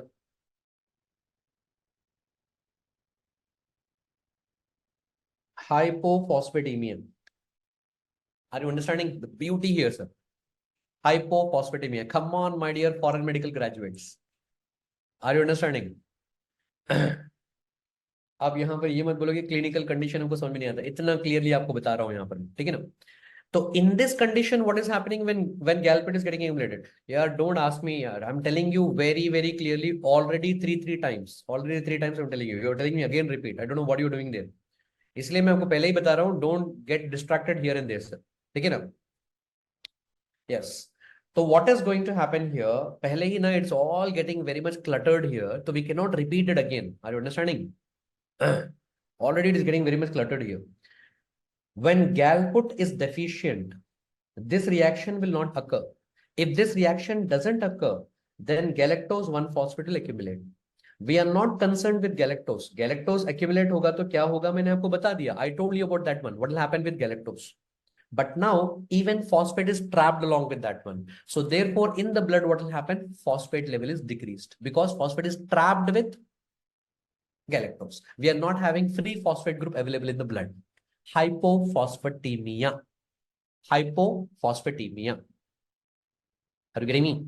तो इसीलिए मैं कह रहा हूं आपको, if you people don't understand once properly here, again and again same thing we have to repeat. If you repeat the same thing again and again, na, we'll like, what the hell is happening? इतना कुछ complicated, इतना कुछ complicated नहीं है वो. Understand once forever. Now, if there is a hypophosphatemia, I'll tell you one beautiful thing here, sir. Listen to me. Listen to me here, sir. Today, when I started the class, I taught you about glycogenolysis. Today, when I started the class, I taught you about glycogenolysis, breakdown of glycogen. In the breakdown of glycogen, the first reaction is catalyzed by glycogen phosphorylase. What did I tell you? Glycogen phosphorylase enzyme is going to remove one glucose molecule in the form of glucose 1-phosphate. Arey baap re. That means this enzyme requires what? Phosphate group now. उसको phosphate group लगाना है glucose को. It has to add the phosphate group to every glucose. If there are 100 glucose also, glucose 1-phosphate, glucose 1-phosphate, it has to add phosphate group. Name itself is glycogen phosphorylase. It's unable to add that because we are having hypophosphatemia. If it is unable to add that one, that means what is going to happen? The glycogen cannot break down. If the glycogen cannot break down, that means the glucose will not be formed. Oh my God. Hypoglycemia हो रहा है sir. मस्त है ना? Are you understanding here? So therefore, now in this condition, what is going to happen? There will be even hypoglycemia. Even if someone asks you why hypoglycemia, since glycogen phosphorylase is inactive now. And that is an enzyme of what's a glycogenolysis. Are you understanding? Are you understanding the गड़बड़ी कहां से कहां link हो रहा है? मतलब what is the disease that we are learning? Galactosemia. In galactosemia, galactose level is increased in the blood, but glucose level is going down in the blood. Ask anyone to explain this one, sir. समझ में आ रहा है ना? Ask your friends to explain this one, how it is happening. They'll go mad. Galactosaemia में galactose level तो बढ़ता है, लेकिन ग्लूकोज का लेवल कम हो जाता है sir. Glucose level will go down. Hypoglycemia. That is explanation for this one. Are you understanding the link right now? Are you understanding the link right now, sir? Next one. Now the next one is the next thing here is that यार ATP कैसे form होता है? ADP combines along with inorganic phosphate to form what, sir? ATP. ये ATP form होता है. That is a normal thing. Now what is the problem? The problem here is that hypophosphatemia, phosphate level is less. When phosphate is less here, will the ATP be formed? No, that will be less here. So therefore, the next condition is decreased ATP synthesis. अरे बाप रे, कहां से linked है? Decreased ATP synthesis. If there is decreased ATP synthesis, I told you that कि galactose का metabolism कहां पर हो रहा है? Galactose का metabolism will be taking place in the liver and the proximal convoluted tubule, और अब लिवर में एटीपी फॉर्म नहीं हो रहा है and proximal convoluted tubule में ATP form नहीं हो रहा है. These are the only two tissues that is getting affected because of this metabolism. So therefore, if in the liver there is no formation of ATP, that means liver cells are not functioning properly. Liver cells are not functioning properly. So therefore, if the liver is not functioning properly, that will lead to jaundice. Oh my God. Along with jaundice, there will be hepatomegaly. What the hell is happening? In galactosemia क्या क्या हो रहा है देखो. And if the PCT cells are not working properly, that means, yes, Dr. Rekha, you told absolutely correct. अगर वो PCT cell में ATP synthase नहीं होगा, then what is going to happen? PCT, proximal convoluted tubule, recall the physiology. Proximal convoluted tubule is the one from where all the substances will be actually reabsorbed. Maximum amount of substances will be reabsorbed. You remember that urine formation? तो वहां से ज्यादा reabsorb होता है. अब वो pump काम नहीं कर रहे हैं. If those pumps are not working right now, that condition is actually the Fanconi syndrome. Fanconi syndrome होता है, ठीक है ना? That means you are not able to reabsorb the glucose back. You are not able to reabsorb the phosphate back. You are not able to reabsorb the bicarbonates back. There will be polyuria, polydipsia, glucose uria, phosphate urea, bicarbonate urea. Everything is going out in the urine only. Why? Because you are not able to reabsorb, and that condition is known as what, sir? That condition is known as Fanconi syndrome. इसको हम Fanconi syndrome कहते हैं, ठीक है ना? And now, if this ATP is not forming here, अगर ये ATP form नहीं होता है, because there is no phosphate group here, sir. Phosphate group नहीं है, so therefore what is going to happen? ADP will accumulate ना. And as such, ADP does not have any work in our body. It is adenosine diphosphate, adenine purine, and purine जब ये ज्यादा हो जाएगा तो क्या होगा? It will just break down. उसका कुछ काम ही नहीं है हमारी बॉडी में. There is no work of that one in our body. वो break down हो जाता है, and that is going to break down to form what? Uric acid. So therefore it will lead to what, sir? Hyperuricemia. The next condition here will be hyperuricemia, sir. Understanding? So, oh my God. Look at the conditions, what all things are happening here, sir, in galactosemia. I think this is more than enough for you people for today. Classical galactosemia में क्या होता है? Let me repeat it again, sir. Galactose level is increasing in the blood. That is going out in the urine. Urine will be positive for Benedict test because galactose is a reducing sugar. And that galactose is also going to the eyes. Eyes, what is going to happen? There will be a enzyme in the lens, aldose reductase, that will convert that into galactitol. That will lead to what, sir? Oil drop cataract. Yes, that will lead to oil drop cataract. And after that, what is accumulating here is like galactose 1 phosphate. So therefore, phosphate trap. अगर phosphate trap हो जाएगा तो blood में free phosphate नहीं होगा, hypophosphatemia. And because phosphate group is not there, which enzyme is not working? Glycogenolysis wala. That is glycogen phosphorylase enzyme is not working. Therefore, hypoglycemia will occur. And not only that, because phosphate group is less there, ATP is not forming, decreased ATP in the liver, jaundice, hepatomegaly, decreased ATP in the PCT, the pumps are not working there, therefore Fanconi syndrome will occur. And because ATP is not forming there, therefore ADP का क्या होगा? There is no role of ADP in our body, so ADP will just break down. It will break down to form uric acid, hyperuricemia होता है, sir. Understanding my point here? Understanding my point here, sir? That is all happening in the galactosemia. Classical galactosemia में ये सब हो रहा है. Lactose intolerance में अश्विन, चलो यहीं पर, actually there is the next thing that we have to discuss here. Welcome here. In lactose intolerance, this is the enzyme that is getting deficient, sir. So if this enzyme is not there, or if this enzyme is not functioning, then what is going to happen? That condition will be lactose intolerance. Okay, Ashwin. And in lactose intolerance, my dear doctors, you don't have to worry about the other things and all. The only thing we can easily identify this one. The only thing that we can easily identify this one here is that, okay, lactose, whatever, like, milk and milk products that you are consuming, वो digest ही नहीं होंगे. So digest ही नहीं होंगे. That means lactose is remaining in your intestines only. So there will be abdominal pain, abdominal bloating sensation will occur.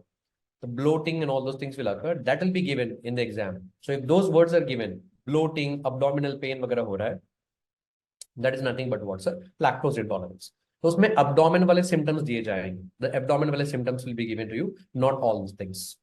Is it okay, Ashwin? That is very clear. अभी समझ नहीं आता था sir, आपने पूरा दिमाग में घुसा दिया. Thank you doctor Ritesh, thank you doctor Ashwin. चलो. Now, once we are done with the galactose here, oh my God, we are done with the galactosemia. We are done with the, classical galactosemia. दोनों भी clear है. Enzyme, everything is clear. Now, let us go towards the next topic. That is the last and final one. That is fructose metabolism. So please write on the heading there as fructose metabolism, sir. From yesterday, we learned about glucose. Now galactose done. Now welcome to the last and final one. That is fructose metabolism, sir. And fructose metabolism is absolutely easy, sir, because we have understood everything right now. है ना? हमने सब कुछ समझ लिया है, तो ये बड़ा आसान होगा. तो इसको हम फटाफट लिखते हैं, sir. Fast. Now imagine this one here to be your intestine. And for example, right now we are going to consume honey, or else you are going to consume the fruit juices. Whenever examiner is giving this honey or fruit juice in the exam, in the clinical question, examiner is trying to tell you कि बेटा आप क्या खा रहे हो? Sweet substances, sucrose. Yesterday we have learned that sucrose will get digested to form a molecule of glucose and a molecule of fructose. And this is happening in the presence of an enzyme known as sucrase. Now today we are not going to discuss anything about the glucose. Glucose already ho gaya. Now let us absorb the fructose. Now after the absorption of the fructose, what is going to happen? Fructose will first of all enter inside the cell, in the liver cells. Now in the cells, first of all, what is going to happen? Fructose is getting converted to fructose 1-phosphate. We are going to add the phosphate group endukante. Why? Because we have to trap. And what is the name of the enzyme? Kinase. Because we are transferring the phosphate group, enzyme name will be kinase. Fructokinase. Fructokinase. Now after this, what is going to happen? Fructose 1-phosphate is going to split. And it is splitting in the presence of an enzyme known as aldolase B. Aldolase B. So B. याद रखना जरूरी है. Aldolase B. And then it is splitting into two molecules here. One is your DHAP. Another one will be only glyceraldehyde. My dear friends, remember it is not glyceraldehyde 3-phosphate. Aldolase B will split into DHAP and glyceraldehyde. Yes, Shanit, mostly in the liver only. So, Shanit, it will be in the liver only. Liver. So, मैं लिख दूं क्या यहाँ? Fructose metabolism will be mainly in the liver cells, not the PCT. Okay. And please be very careful. It is not glyceraldehyde 3-phosphate, so only glyceraldehydes. And now what is going to happen? अब इसमें ना phosphate group add होगा. Now in this, what is going to happen? Phosphate group will be added. So कैसे add होगा, sir? Yes, I told you the enzyme which is going to add the phosphate group, the name of the enzyme will be kinase. And this is having 3 carbon. It is actually triokinase. The name of the enzyme will be what's a triokinase. And once the phosphate group will be added, it is going to become glyceraldehyde 3-phosphate. And yesterday I told you DHAP will also become what's a glyceraldehyde 3-phosphate. And G3P, glyceraldehyde 3-phosphate is the one. It will undergo all the steps of glycolysis. And finally, it is going to form pyruvate. And pyruvate will undergo link reaction to form acetyl-CoA, blah, blah, blah, blah. Is it okay? That is undergoing like further metabolism. So it is going to into some other pathways. Are you getting me here? That is the normal metabolism of the fructose. Now let us go to the abnormalities right now, sir. Okay, come on, tell me fast, sir. Are you done? Are you all done? Yes, sir. Now, case number 1, for example, in some people, if this fructokinase enzyme is deficient, then this reaction will not occur. If this reaction will not occur, we are not able to trap the fructose. If you are not able to trap the fructose, now the fructose will actually move out of the cell and finally it will be going into the blood vessels. तो fructose कहाँ चला गया? Blood में चला गया और fructose का level वहां पर बढ़ेगा. तो let us write down this one here sir. Fructokinase deficiency. If this enzyme is deficient, if fructokinase enzyme is deficient, this condition will be actually referred to as fructose urea, and that too it is essential fructose urea.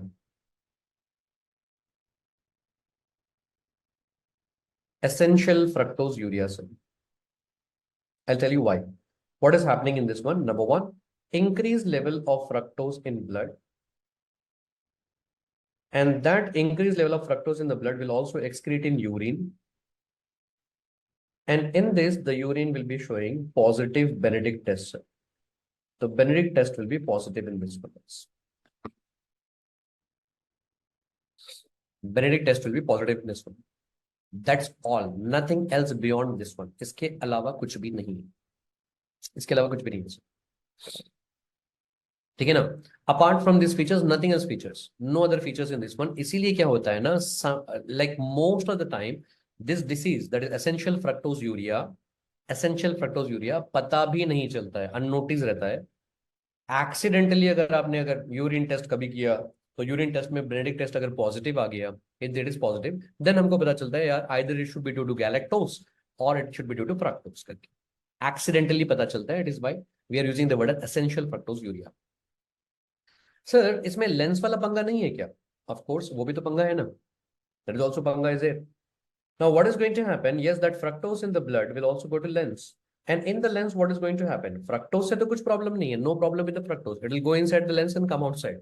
But now that fructose can be converted to an alcohol, and that is known as sorbitol by an enzyme known as sorbitol reductase. But the problem is that just keep this in a box here, sir. Endukante, why? Because it is not common like galactose वाला cataract. ये common नहीं है. यहाँ पर भी cataract हो सकता है, but very rare. It's very rare, sir. If they want to torture you in the exam, they will give you the options this one, sir. It's very rare.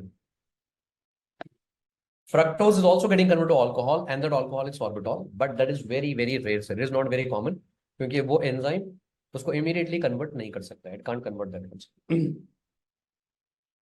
Are you understanding here? Sure. The first disease completed here, sir. Now welcome to the second disease here. Sometimes what will happen, aldolase B will be deficient, so therefore it is not going to break down. So therefore fructose 1-phosphate level will increase. And now this will be having a negative feedback mechanism. So even this will also be not working. If this is not working, fructose level will increase, and that will also again repeat the same story. Okay? And this condition is actually known as hereditary fructose intolerance. That is very much important here, sir.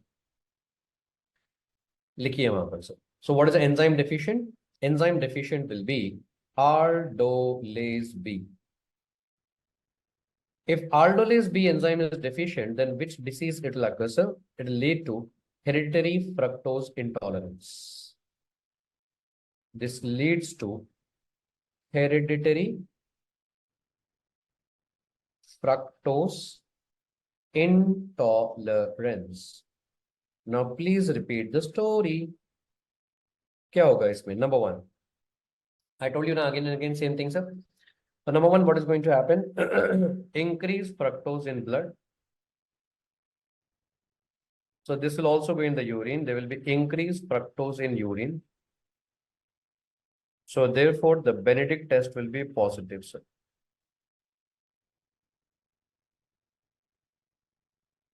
Benedict test will be positive. And now in this, what is the problem here, sir? Hello. In this disease, what is getting accumulated here? In this disease, that is hereditary fructose intolerance, what is getting accumulated here? Fructose 1-phosphate. And again, the same story. We don't have any problem with the fructose, but we have the problem with the phosphate group getting trapped there. So here also, what is going to happen? Because there will be increased level of fructose 1-phosphate, the phosphate group is getting trapped here. So therefore, hypophosphatemia.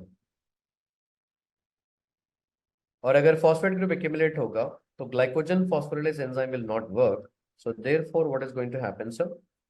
Hypoglycemia होगा इसमें. Why it is happening? Since glycogen phosphorylase inactive. Glycogen phosphorylase is inactive, sir. And then if the phosphate group is accumulating, what is going to happen to ATP? ATP synthesis will be decreased, sir. And ATP synthesis अगर decrease होगा तो liver will be getting affected. और liver में दो चीजें यहाँ पर होती है. Number one, there will be jaundice, and number two, there will be hepatomegaly. But will Fanconi syndrome will occur here, sir? No. क्या Fanconi syndrome यहाँ पर होगा? नहीं होगा. Then what about the ADP? ADP will actually break down to form uric acid, hyperuricemia. Hyperuricemia भी होता है. Understanding here?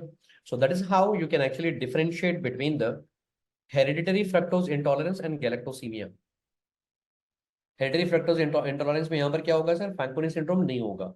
Galactosemia, Fanconi syndrome will occur. Now in this, what is going to happen here? Will there be cataract here? No.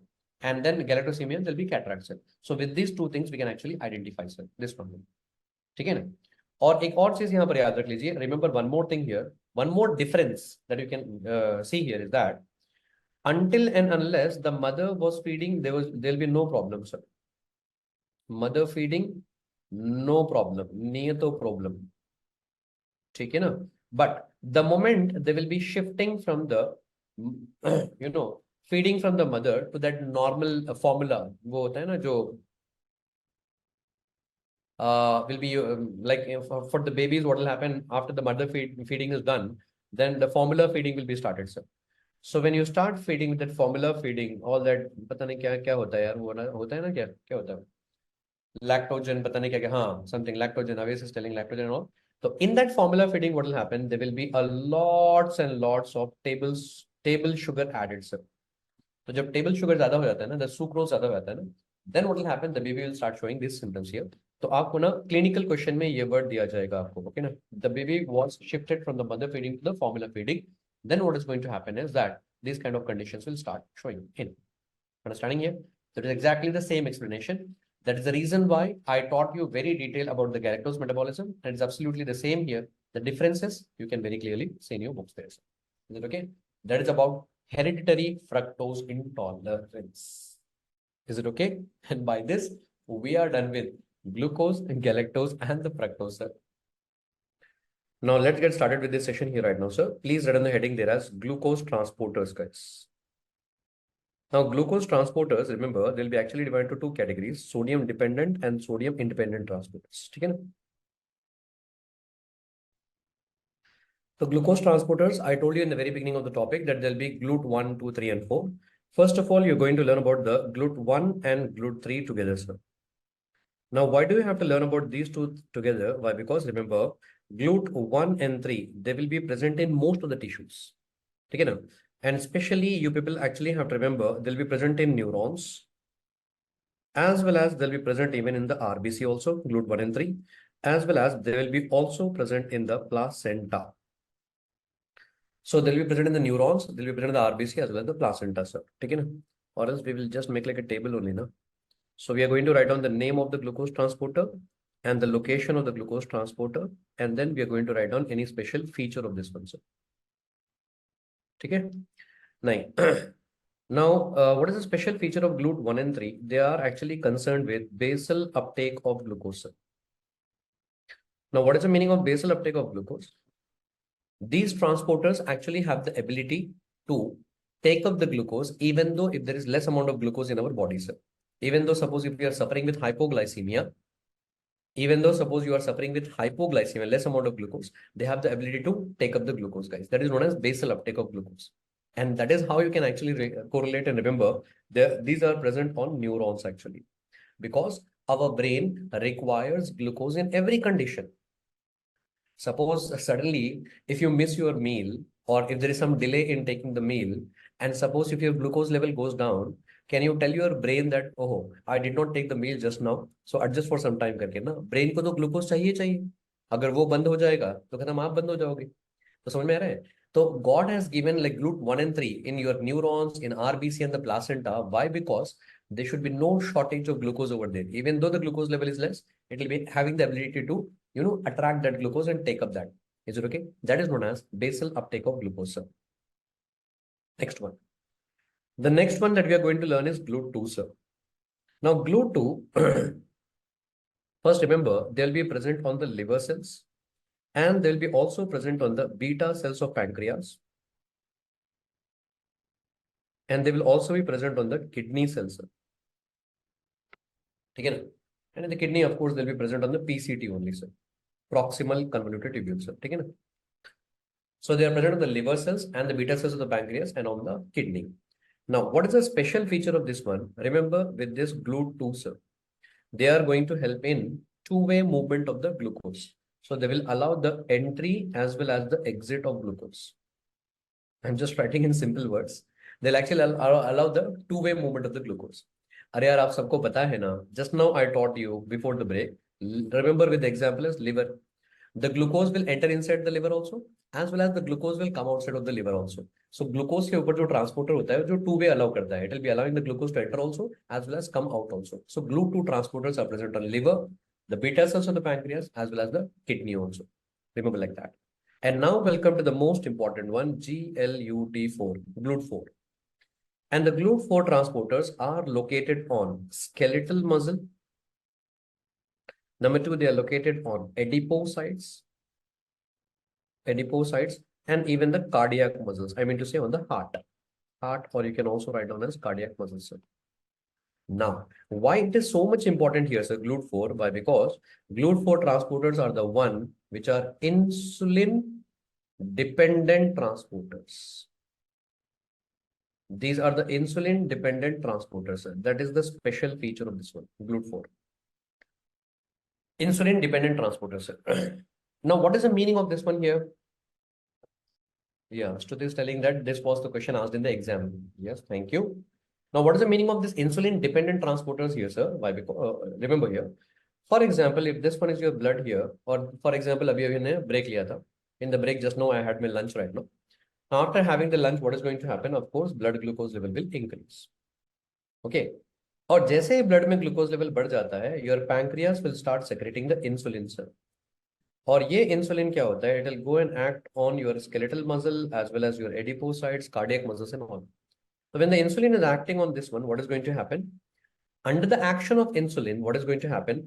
On the surface of skeletal muscle, GLUT4 transporters will increase. So GLUT4 will increase on the surface. They will come up on the surface, GLUT4. And because of this, what is going to happen? This blood glucose will enter into the skeletal muscle, adipocytes and all. Are you understanding me? Whenever the blood glucose level is elevated, of course, your pancreas will release the insulin. Insulin will go and act on skeletal muscles and adipocytes and all. So therefore, on the surface, there will be increase of GLUT4 transporter. Therefore, the glucose will enter inside the cell. Or insulin ka kaam ho gaya. What is the function of insulin? Insulin is actually going to help in decreasing the blood glucose level. Blood glucose level को उसको normal करना है. इसीलिए इसको ना insulin dependent transporters कहा जाता है. So which is the insulin dependent transporter? GLUT4 present on the skeletal muscle, adipocytes and the heart cell. And now welcome to the last and final one, that is your GLUT5, GLUT5. And first of all, I'll tell you the feature of this one. Remember, even though the name is glucose transporter, but it will be transporting what's a fructose. So GLUT5 transports fructose, not glucose. It is transporting what's a fructose. Now try to recall in your mind which cells in our body. Okay, which cells in our body loves to utilize fructose, sir. Fructose कौन से वाले cells utilize करते हैं? Mainly the spermatozoa, the sperms. So on the spermatozoa cells, sperm cells, you'll be having GLUT5, and of course even on the enterocytes, I mean to say on the intestine, the cells of intestine, क्योंकि वहां से तो यार obviously absorb करना है ना. After eating the food will be digested to form what? The glucose, fructose, and galactose. And that fructose has to be absorbed from intestine now. So obviously on the cells of that enterocytes, you will be actually having what, sir? The GLUT5 transporters, guys. Is it okay? So that is how, with the help of the features, you remember this one, sir. Is it okay? Clear with this one here? And by this, we are done with what here, sir? Glucose transporters are done. Very good. So there is one small topic that is completed here, sir. अब हम आगे बढ़ते हैं after the carbohydrate metabolism. Let's start with the proteins right now, sir. So a lot has been discussed about the carbohydrates. And apart from that, I have given you like many updates. बहुत सारे updates आपको मिल चुके हैं. The clinical correlation that we have discussed like before the break. So everything is done now. So once you're done with this one, now the next topic that we are going to start, my dear doctors, is about the proteins. So please write on the heading there as chemistry of proteins first. So as usual in every topic, I'm going to start from the scratch. Let me give you the basics of the proteins topic. Then once you learn the basics here, sir, then I will tell you about the protein metabolism, guys. Okay, now once the basics are done, we'll learn the protein metabolism. So let's start from the scratch, from the definition onwards. What is a protein? My student knows very well. Proteins are polymers of amino acid. And please mention there, they are the polymers of L-alpha amino acids. Proteins are polymers of L-alpha amino acid. L-alpha amino acid. That form is important. And this form was once asked in your exam. So, ये आपके exam में पूछा गया. So it means that it is made up of amino acid. Many amino acids will combine. But now, my dear friends, can you please tell me, is it a linear polymer or the branched polymer? Is it a linear polymer or the branched polymer? Remember, it is just the linear polymer. यहाँ पर branches नहीं होती हैं. There will be no branches in this one. We learned about that in glycogen. Glycogen is a branched polymer. Proteins are not branched polymers. They're just the linear polymers. Now in this is like one amino acid over here, and this is another amino acid over here. Now there is a bond between the amino acid, and this bond is known as peptide bond. The bond between the two glucose molecule is known as glycosidic bond, and the bond between the two amino acid is known as peptide bonds. And that is the reason why a protein is known as polypeptide. Protein को ना polypeptide भी कहा जाता है because there are many peptide bonds in that one. So proteins are polymers of L-alpha amino acid. And then remember, between the amino acid, the bond will be peptide bond. So there are like many peptide bonds, polypeptide carbon. So here basically ये बताओ, what do you have to learn in this topic now? We just have to learn about amino acids only. So in proteins topic, it is all about amino acids now. So please write on the heading there as amino acids. First of all, what is the definition of amino acids, sir? It is a carbon compound which consists of amino group and carboxylic acid groups. ठीक है ना? Amino acid, it is a carbon compound which consists of amino group and the carboxylic acid group. So I hope you all know very well what is the formula of carboxylic acid, COOH, and what is the formula of amino group? It will be NH2. Amino acid, it is a carbon compound which consists of amino group and carboxylic acid group. I don't know whether you people actually have understood the meaning of amino acid. Right from school days, we'll be just mugging up, amino acid. अगर आप ध्यान से देखोगे, it is made up of amino group, amino, and then it is made up of carboxylic acid group. That is why acid. Oh my God. Entire definition is given in the name itself. Entire definition, उसका पूरा जो definition उसके नाम में ही लिखा है. It is a carbon compound which consists of amino group and the carboxylic acid group. So amino acid. अब हम क्या करेंगे? Now what we are going to do is, read the definition word by word and let us make the structure of the amino acids. ठीक है ना? तो first सबसे पहले क्या लिखा है? It is a carbon compound. Okay, it is having carbon. And we all know very well, carbon will form how many bonds, sir? 4 bonds. ये तो अपन मतलब LKG UKG से पढ़ रहे हैं. Carbon is always tetravalent. It is going to form how many bonds, sir? 4 bonds. On one of the bond, you'll be actually having amino group NH2. On the another bond, there'll be carboxylic acid group COH. And on the third bond, always there will be hydrogen. And on the fourth bond, there will be R group. R is known as alkyl group, sir. R is alkyl group. I'll tell you what is the meaning of this one. Remember, we are actually having in total how many amino acids, sir? In total, how many amino acids do we have? 20.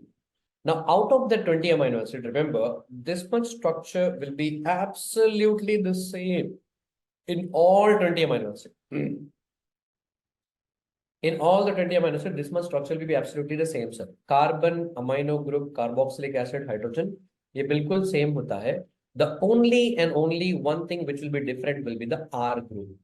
And if the R group changes, the name of the amino acid changes. That's all. Remaining everything will remain same, sir. Only this R group keeps on changing. तो वहां से वो amino acid का नाम बदलता जाएगा. Glycine, alanine, valine, leucine will be all changing because of the R group. ठीक है? Done, sir. By this, we are done with the definition here. Definition done, done, done. Sir. Now, just now we have drawn the diagram of the amino acid. Carbon in the center with the 4 bond. One of the bond will have amino group. Another bond will have carboxylic acid group. And then there will be hydrogen here. There will be R group here, sir. Is it okay? But the question here is that will it remain in the same form inside our body? No. Inside our body, ये इस form में नहीं होता है. Amino acid is not present in this form in our body. No. Now I'll teach you exactly किस form में होता है. Carboxylic acid will be actually, breaking down here. So therefore, hydrogen will be removed in the form of H plus ion and then COO minus here, sir. And this H plus ion will actually go and join here. Carbon in the center with the 4 bond. Now what is remaining here, sir? COO minus. And H plus ion will go and join here. Therefore, it is going to become NH3 plus because it is not only hydrogen, it is H plus which is joined there. And then this is hydrogen here. This is the R group. And now, my dear doctors, this is the exact form of the amino acid inside our body. हमारी body में amino acid इस form में होता है. In our body, the amino acid will be in this form. ठीक है? Now, I think you people have learned about ions in your lower classes. Sir. Ions के बारे में पढ़ा होगा ना? If there is a positive charge, cation. If there is a negative charge, anion. है ना? अगर पॉजिटिव चार्ज होगा तो कैटायन होगा, नेगेटिव चार्ज होगा तो एनियन होगा. बट यहाँ पर दोनों चार्जेस है. You are able to see positive charge also as well as negative charge also. And whenever you actually have both the ions, both the charges, then it is known as Zwitter ion. Only positive charge, cation. Only negative charge, anion. If you are having both the charges, then it is known as Zwitter. It means that amino acid will exist inside of a body in the form of Zwitter ion. ये सब simple stuff है sir. By this we are done with what here actually? The definition of amino acid, and then we are done with the structure of amino acids. Now, after completing the definition and the structure, my dear friends, heading लिखो classification of amino acids. Now starts the real story. This is important for your MC exams. Definition all is very simple, sir. Now starts the classification of the amino acids. And remember, we are actually going to learn like 3 classification here. Classification number 1 will be based on the structure. Based on the structure of amino acid. Classification number 2 will be based on the metabolic fate. So after undergoing metabolism, they are going to form what? And classification number 3 will be based on the nutritional requirement, essential, non-essential and all those things. ठीक है? तो चलिए पहला classification start करते हैं sir. The first classification of amino acid is actually based on structure. Now, based on structure, all 20 amino acids are divided into 7 groups. Group number one. Group number one, sir. Aliphatic amino acid. Aliphatic amino acid will include number one, glycine, and then alanine, and then valine, and then leucine, and then isoleucine. Glycine, alanine, valine, leucine, and isoleucine.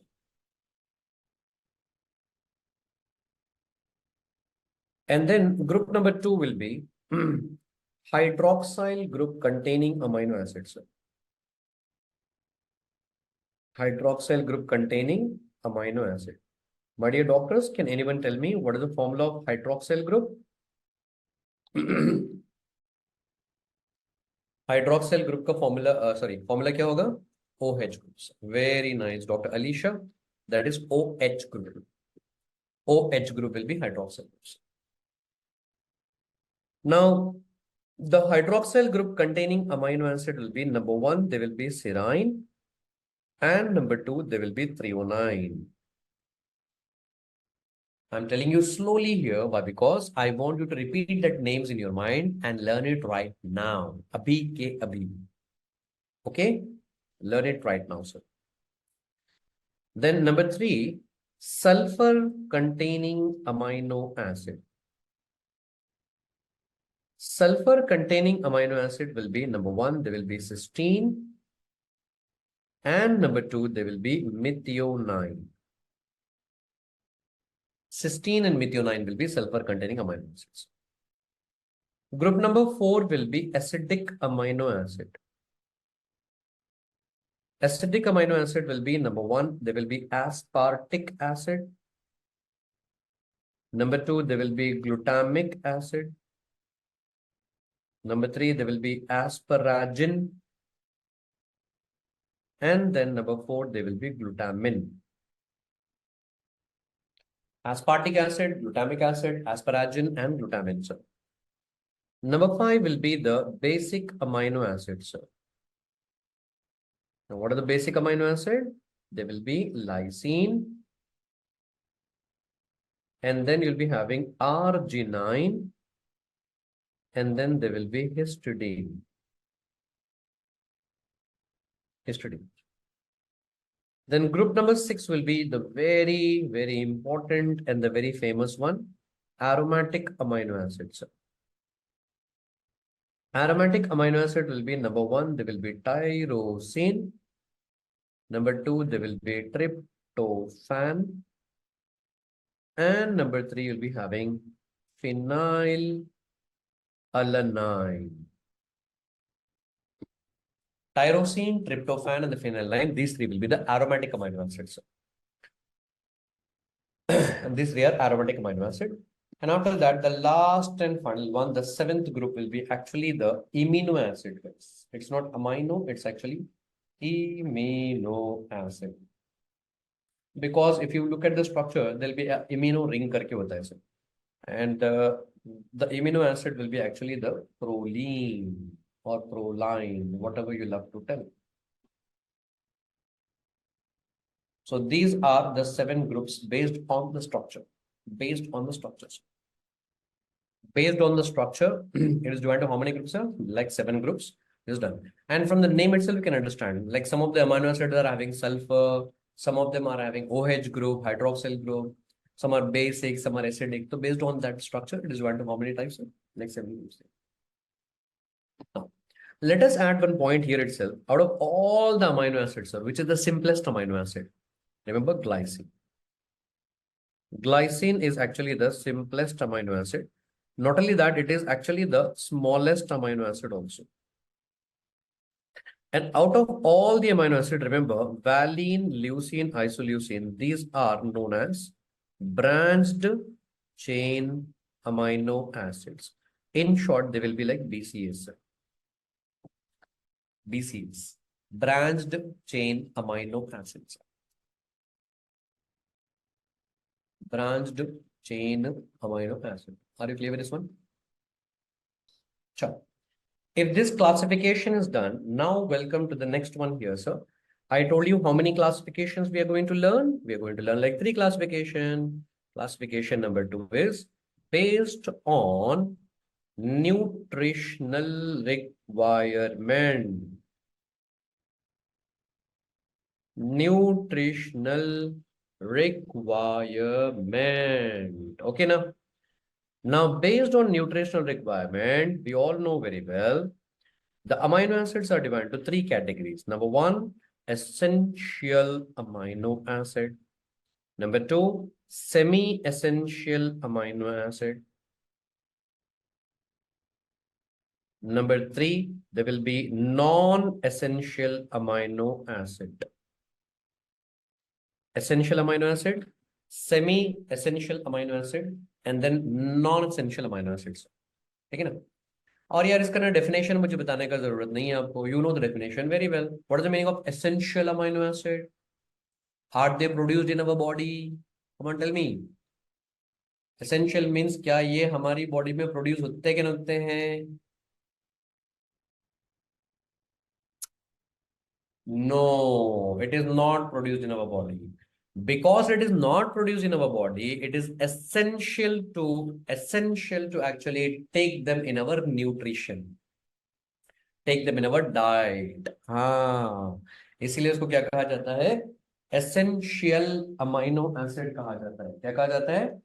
Essential amino acid कहा जाता है. Now, definition we all know very well. We don't have to write it again and again. We have been learning from, yes, you know, our school days and all. Now, I want you to remember the examples for your exams. आपके exam के लिए examples याद रखना होगा. So how to remember those examples right now, my dear friends? There is one beautiful mnemonic here. The mnemonic is TV till 8 p.m. Now, first of all, why I'm telling you till 8 p.m. only? अगर आप इसको count करोगे, there will be totally 8 of them. 1, 2, 3, 4, 5, 6, 7, 8. Oh my God. How many are essential, sir? 8 are essential amino acids. 8 will be the essential amino acid. Now, what is the TV till 8 p.m.? What is the TV till 8 p.m., sir? Welcome here. T stands for 309. V stands for valine. TB. ठीक है ना? And then till. T stands for tryptophan. क्योंकि tyrosine तो हमारे body में form होता है sir. Tryptophan form नहीं होता है. So T for tryptophan, I for isoleucine, L for leucine, L for lysine. TB till 8 p.m. P for phenylalanine and M for methionine. So whatever I have highlighted here, all this will be the essential amino acids. Sir. Essential amino acids. Now, once you are done with the essential amino acids, sir, remember, now I'm moving ahead, sir. हो गया होगा आपका लिखना. I think you're done. Now, this arginine and histidine, these two will be the semi-essential amino acids. Arginine and histidine will be the semi-essential amino acid. But in exam, once what happened, you know, both the options were given. Even arginine option is also given. And then the histidine is also given, sir. अब आप क्या mark करोगे? Both of them are given. If both of them are given, the better option will be the arginine, sir. Arginine and histidine are semi-essential. But remember, if both the options are given, better option will be arginine. And after that, my dear friends, rest all, no need to remember them. Rest all will be non-essential amino acid. Non-essential amino acids. Are you all done? That is based on the nutritional requirements. I'm telling you थोड़ा slowly, आराम से, साथ तक है ना, like easy topic है, फटाफट हो जाएगा. I hope you're learning. Then next one, the classification number 3. The classification number 3 is based on metabolic fates. Now, what will happen? Some of the amino acids will undergo metabolism and they are going to form the ketone bodies. So, because they are forming the ketone bodies, they are known as ketogenic amino acid. Number two, some of the amino acids will undergo metabolism and form glucose, glucogenic amino acid. Some will undergo metabolism and form both ketone bodies and glucose, ketogenic and glucogenic amino acids. So based on the metabolic fate, the amino acids are actually divided into how many categories? Three categories.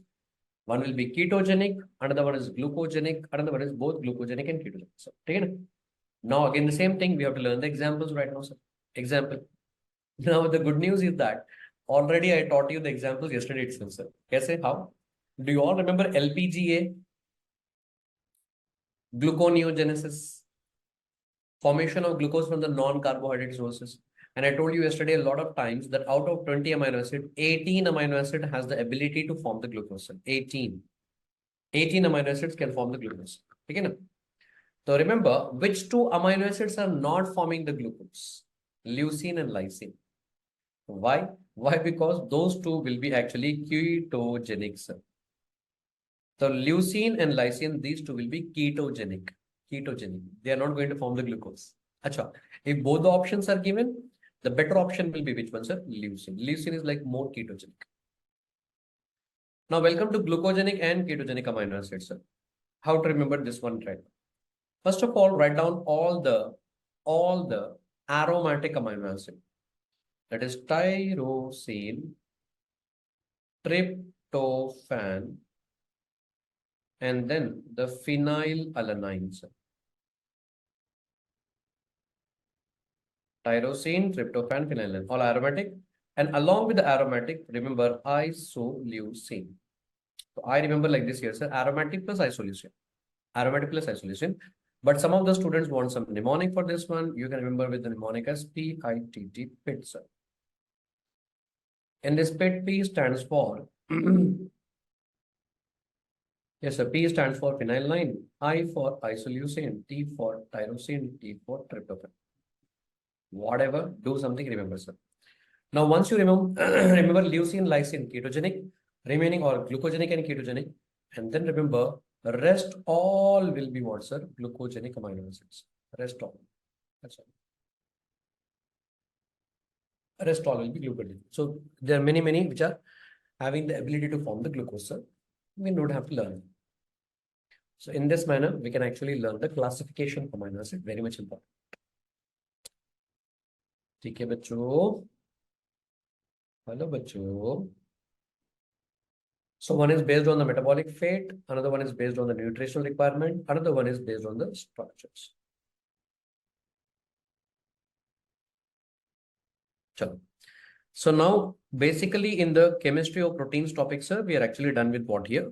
Amino acid, definition, structure, and then we are also done with what, sir? We are also done with the classification. And now we are going to start with the metabolism of the protein, sir. Let's start with the protein metabolism.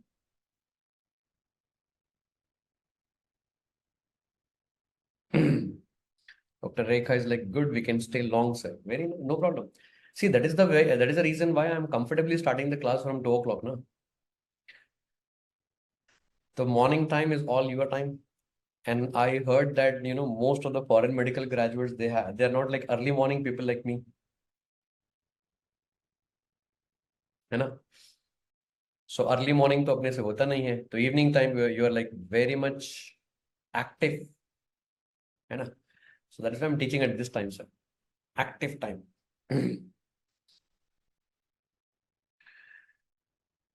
Yes, very correct है ना? Very true. चलो, protein metabolism start करते हैं. And same like yesterday, as we have learned the carbohydrate metabolism, first of all, overview. Hello, my dear friends. ये overview help करता है कि नहीं करता है? This overview will help or not, sir? It will help a lot. है ना? है ना? है ना? So now imagine this one to be the esophagus and the stomach here. Yesterday we have consumed the carbohydrate-rich diet, and today we are going to consume protein-rich diet. Chicken, mutton, and all, है ना? Protein-rich diet. Cooked salmon. Oh, Okay, now protein rich diet, sir. Now, so now what we are going to do is we are going to consume the protein rich diet today, sir. You imagine something in your mind, sir. Something in your mind, you imagine. Okay, you are eating chicken today. अब क्या होगा? After eating the protein will actually go to your stomach and intestine. And first of all, the protein will undergo digestion. And once the protein will be digested, sir, it will undergo digestion. Of course, at the end of the digestion, it is going to form amino acids. What is the end product of digestion of protein? Proteins will break down to form amino acid. Okay, digestion, simple. After digestion, what is going to happen now? Absorption. So imagine the amino acid is absorbed inside our body. Okay.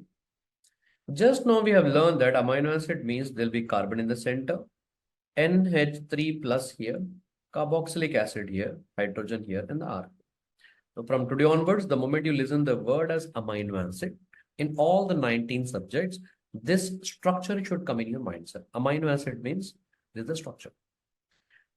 अब यार सबसे पहले क्या होता है? What is going to happen here? The moment the amino acid is absorbed in our body, first of all, what is going to happen? This amino group will be removed from here. And that will be removed in the form of NH3. NH3 will be ammonia. Okay? And whatever this carbon skeleton is left out here, sir, this carbon skeleton which is left out here, that carbon skeleton is known as the keto acid. Keto acid. So first thing that I want you to remember in your mind is that just remember simple, like, sir, in our body, amino acid is going to break down into two things. One is ammonia, another one is keto acid, sir. One is ammonia, another one is keto acid, sir.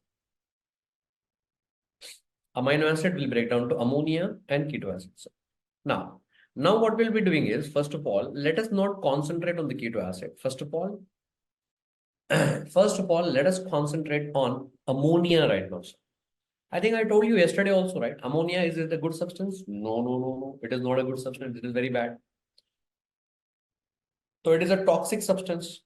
To detoxify, we have to send the ammonia to the liver, and liver will convert the ammonia to urea, and urea can be happily excreted from our bodies. Oh.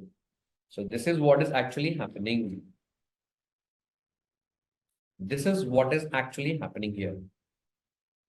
Are you understanding your point here? ये हो रहा है हमारी body में with the protein. With proteins, this is what is happening inside of our body. So after consuming the proteins will get digested to form amino acid. Amino acid will be absorbed, and then from that ammonia will be removed, and ammonia is toxic. Send it to the liver for detoxification. That will be explained. So this picture should be there in your mind from today onwards whenever you are eating the chicken. अब यहाँ पर, like, how many topics do we have to learn, sir? First of all, I told you yesterday also that ammonia is such a toxic substance that it cannot be transported in the form of ammonia only. It will be transported in some other form. So therefore, we have to learn here about transamination. Transfer of ammonia. Topic number 1, transamination. Okay. After that, going to the liver, there ammonia is getting converted to urea by a cycle known as urea cycle. So we have to learn about the urea cycle.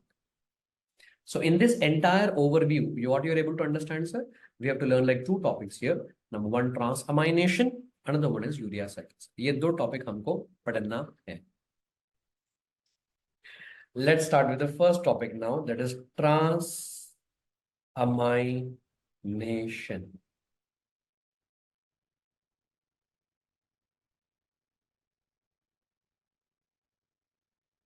Transamination, sir. And from here, actually, there was even a question asked in your recent exam. A recent exam which was conducted recently, there was a question from here, sir. Okay, na? So transamination means what? Why are we doing, sir? Please remember, first of all, the basic thing कि हम इसको ना पढ़ क्यों रहे हैं? Like, why are we learning this one here? The moral of the story here is that ammonia cannot be transported in the form of ammonia. In our body, ammonia cannot be transported in the form of what, sir? Ammonia. So it has to be transferred to some other substance. So therefore, what we are doing is transamination we are doing here, sir. Okay? So first of all, let us take an amino acid here, sir. That is aspartate. Aspartate is nothing but acidic amino acid, sir. And this aspartate is actually going to react with alpha ketoglutarate. Alpha ketoglutarate. मैं आपको ना slowly बता रहा हूँ. I'm telling you slowly, and I want you to learn this perfectly right now, sir. ठीक है ना? So first of all, there is aspartate. What is aspartate, sir? By the way, what is aspartate? It's nothing but aspartic acid. Aspartic acid. I told you the basics yesterday. Ic acid will form 8 salt. Aspartate. So what I'm trying to tell you is that aspartate is an amino acid, acidic amino acid. Very good, Dr. Rekha. It's an acidic amino acid. If it is acidic amino acid, it is actually having 4 carbons in that. It is 4 carbon containing amino acids. 4 carbon containing amino acid. Are you getting the structure, sir? The moment I'm telling you amino acid, are you getting the structure in your mind? Carbon in the center, amino group, carboxylic group. So this amino acid will give away the amino group to alpha ketoglutarate, sir. The amino group. After giving the amine group to alpha ketoglutarate, what is left out? The left out part is known as keto acid. And that keto acid will be oxaloacetate. Oxaloacetate from yesterday, I'm telling you, it is having 4 carbon. It is a 4 carbon containing keto acid.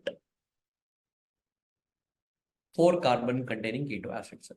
It's the same thing which I told you just now, sir. General thing. Amino acid will actually break down to form 2 things, ammonia and keto acid. Here also the same thing. Amino acid will break down to 2 things, ammonia and the keto acid. Ammonia and the keto acid. Now that ammonia is going to alpha ketoglutarate. So therefore, after taking that ammonia, it is going to become what? It is going to become glutamate. And this glutamate will happily go to the liver. That glutamate will actually happily going to the liver. Okay. Now, what is the name of the enzyme here? Remember, the name of the enzyme here will be AST. Let me write down with another color. The name of the enzyme here will be AST. Why? Why? Because it is aspartate transaminase. Because amino group is getting transferred, so it is aspartate transaminase. But in the olden days, the same enzyme used to be known as. Do you know the another name of AST, sir? AST का दूसरा नाम बताओ, sir. Come on, be quick. Can anyone tell me? AST was known as SGOT. Why it is known as SGOT, sir? It is serum glutamate oxaloacetate transaminase. Transaminase. Serum glutamate oxaloacetate transaminase. Up. Welcome to my class here, sir. Welcome to the biochemistry here. Hello, my dear friends. Why the name is given like that? Normally, what is going to happen is, I hope all of you are able to recall in your mind already, sir. AST, ALT, आप कहाँ पर पढ़ते हो? AST and ALT you'll be actually learning in the liver function test, LFT. Very good. And there, what is happening? Many of the students are just mugging up. AST, ALT, SGOT, SGPT, they are just mugging up, sir. Please don't mug up that one. Welcome to biochemistry here. Learn with meaning here. Okay, now. Previously, in the olden days, our doctors used to think that amino group is transferred between glutamate and oxaloacetate. In दोनों के बीच में transfer हो रहा है. They're thinking like that. And they made the name as serum Okay, glutamate oxaloacetate, glutamate oxaloacetate transaminase. वहां पर transfer हो रहा है. But later on, when they have done the research, they got to know it is not between these two. It is actually transferred from where, sir? Aspartate. So that is why they kept a simple name as AST, aspartate transaminase. Wow, aspartate transaminase. Now, are you understanding some meanings? Are you getting some hint to remember this one here? So AST is nothing but aspartate transaminase, and that is also known as SGOT. SGOT, serum glutamate oxaloacetate transaminase. SGOT. Now, this enzyme requires a coenzyme, and that coenzyme will be actually PLP, sir. Now, what is the full form of PLP? PLP stands for pyridoxal phosphate. Pyridoxal phosphate. And the pyridoxal phosphate is coming from where? It is obtained from pyridoxine. And pyridoxine is nothing but your vitamin B6. Vitamin B6. Understanding here? That is why I'm telling you slowly here, sir. Is it okay? And आपका focus कहाँ पर होना चाहिए? Your focus should be on the ammonia. What is the bottom line of the story? Why we are doing all this headache? Transfer ammonia. तो ammonia कहाँ पर था? Amino acid में. From the amino acid, we have given the ammonia to alpha ketoglutarate. From there, ammonia has gone to glutamate. And from there, it is going to liver. Oh my God. Are you understanding? Are you understanding the headache? Ammonia is such a toxic substance, we cannot directly transport from the blood. So because we cannot transport from the blood, that is why we are doing all this headache here, sir. So keep the focus on ammonia. Ammonia ekkadundi choostune undandi. Please keep on looking at the ammonia then, sir. So it's going to here, then from here to here, then from the liver, sir. And in the middle, we are also learning about the liver function test, AST, SGOT, PLP. Okay, na?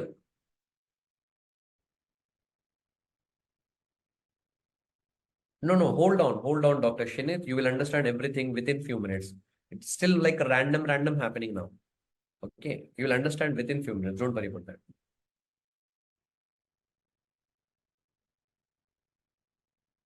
Okay. I did not get your question first of all.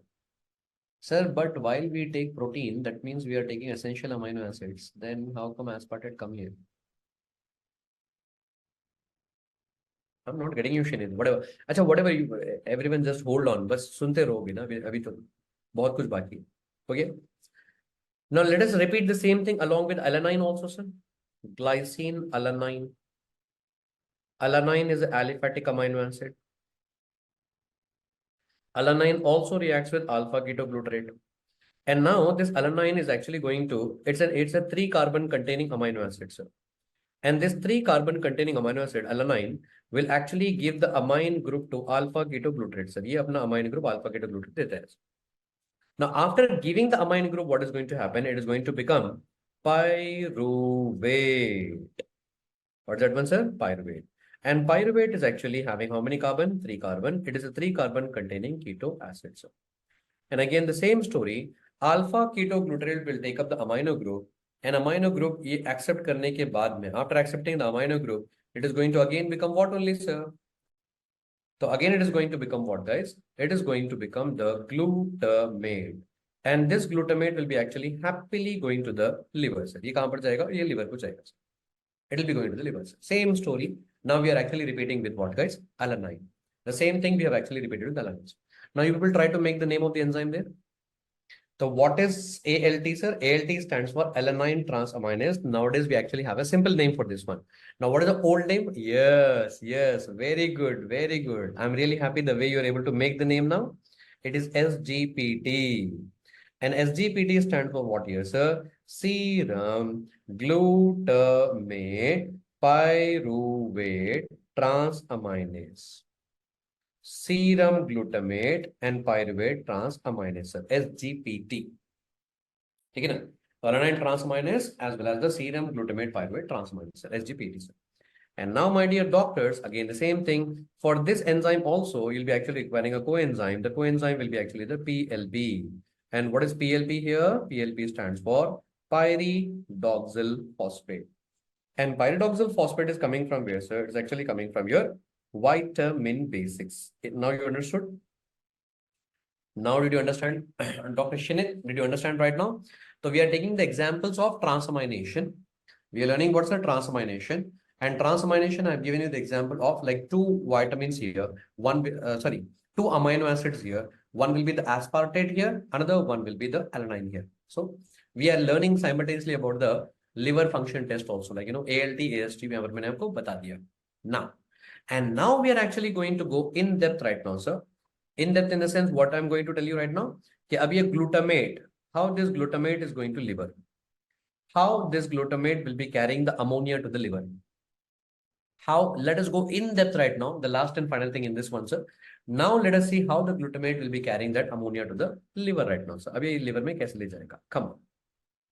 So for that, what you do here is that, please draw one diagram here, like this liver here, sir.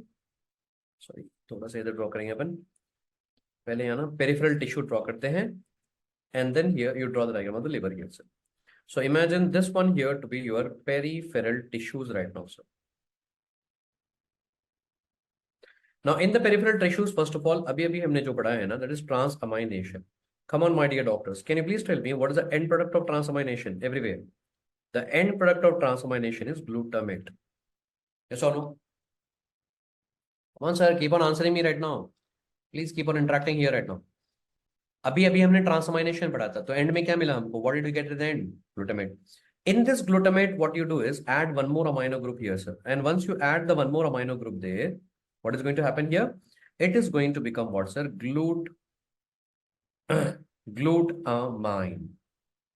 Glutamine, sir.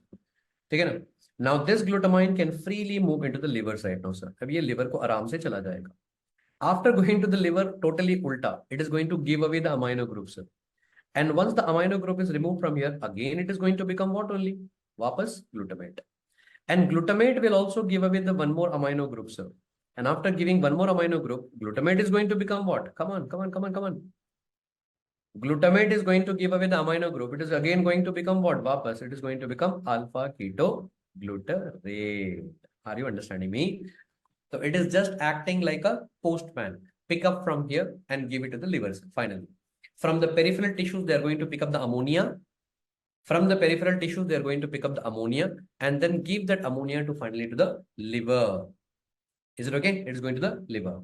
And liver kya karega? What will liver do right now, sir? It is going to take this ammonia. It is going to take this ammonia and actually that will be going into the urea cycle. Understanding? That ammonia will undergo what they say? Urea cycle. Are you getting me? But sir, while we take protein food, that means we are getting essential amino acid. Then transamination should be happening on essential amino acid, right? So how is it? अरे भाई साहब, आप कौन सी दुनिया में हो शिनीत? Essential amino acid means the amino acid which can't be produced in our body and they have to be taken in the diet. I did not tell you that in diet we are taking only essential. Non-essential भी तो खाते ही है भाई. They are produced in our body also and we will also take it from outside also. Aspartate तो दुनिया का होता है आपके food में. In the food, aspartate is like hell present in that one. Food, alanine होता है. मतलब you are taking the words wrongly. Essential amino acid means those amino acid that are not produced in our body. There is no mechanism to produce that. There is no pathway to produce that. They have to be taken in diet. But you have taken it wrongly that they are the only one which you are going to take in diet. No. We will take essential, non-essential, and non-essential will also produce in our body also. Khatam. Understanding your point here. So you have taken that in a completely opposite manner. Don't do that. Tell. अब कहानी समझ में आया पूरा आपको? कहानी समझ में आया आपको पूरा? Now. So now tell me from the peripheral tissues. Yes, my dear friends. Now tell me from the peripheral tissues, ammonia is transported to the liver in which form? In the form of glutamine. From all the peripheral tissues in our body. ठीक है ना? चलिए sir हम इसको ना finally close करते हैं story को यहाँ पर. Whatever food you are consuming, from that ammonia is coming in our body. From all the peripheral tissues, the ammonia has to go to the liver. And how it is going to the liver, sir? Yes, in the form of glutamine. Number one. Number two, recently in the exam they have asked from the brain. From the brain, ammonia is going to the liver in the form of answer glutamine. And yesterday I taught you about the Cahill cycle. From the skeletal muscle, especially, the ammonia is going to the liver in the form of alanine. So you have to remember that form, sir. That is why I'm teaching you this topic here right now. Understanding? And yes, that was asked in the recent exam, 20th Jan 2024 में ये पूछा गया था glutamine वाला. Okay ना? तो इसलिए इसको इतना सब कुछ पढ़ना जरूरी होता है. Understanding here? So while studying, the students will be staring at me. अरे भाई साहब ये क्या क्या बता रहा है बंदा करके ना.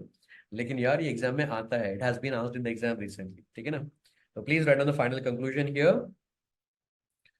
Ammonia is transported to liver in the form of dash from all peripheral tissues. From peripheral tissues, yes, in the form of glutamine. From brain, in the form of glutamine. And then from skeletal muscles, in the form of alanine. Now, this final table is very much important. Ammonia is actually transported in this form, sir. देख रहे हो आप just ammonia को transport करने के लिए sir इतना headache है sir there is a lot of headache just to transport the ammonia तो इसीलिए सर भाई साहब whoever is very मतलब क्रेजी नॉन वेजिटेरियन प्लीज ध्यान देकर खाना खाइए ध्यान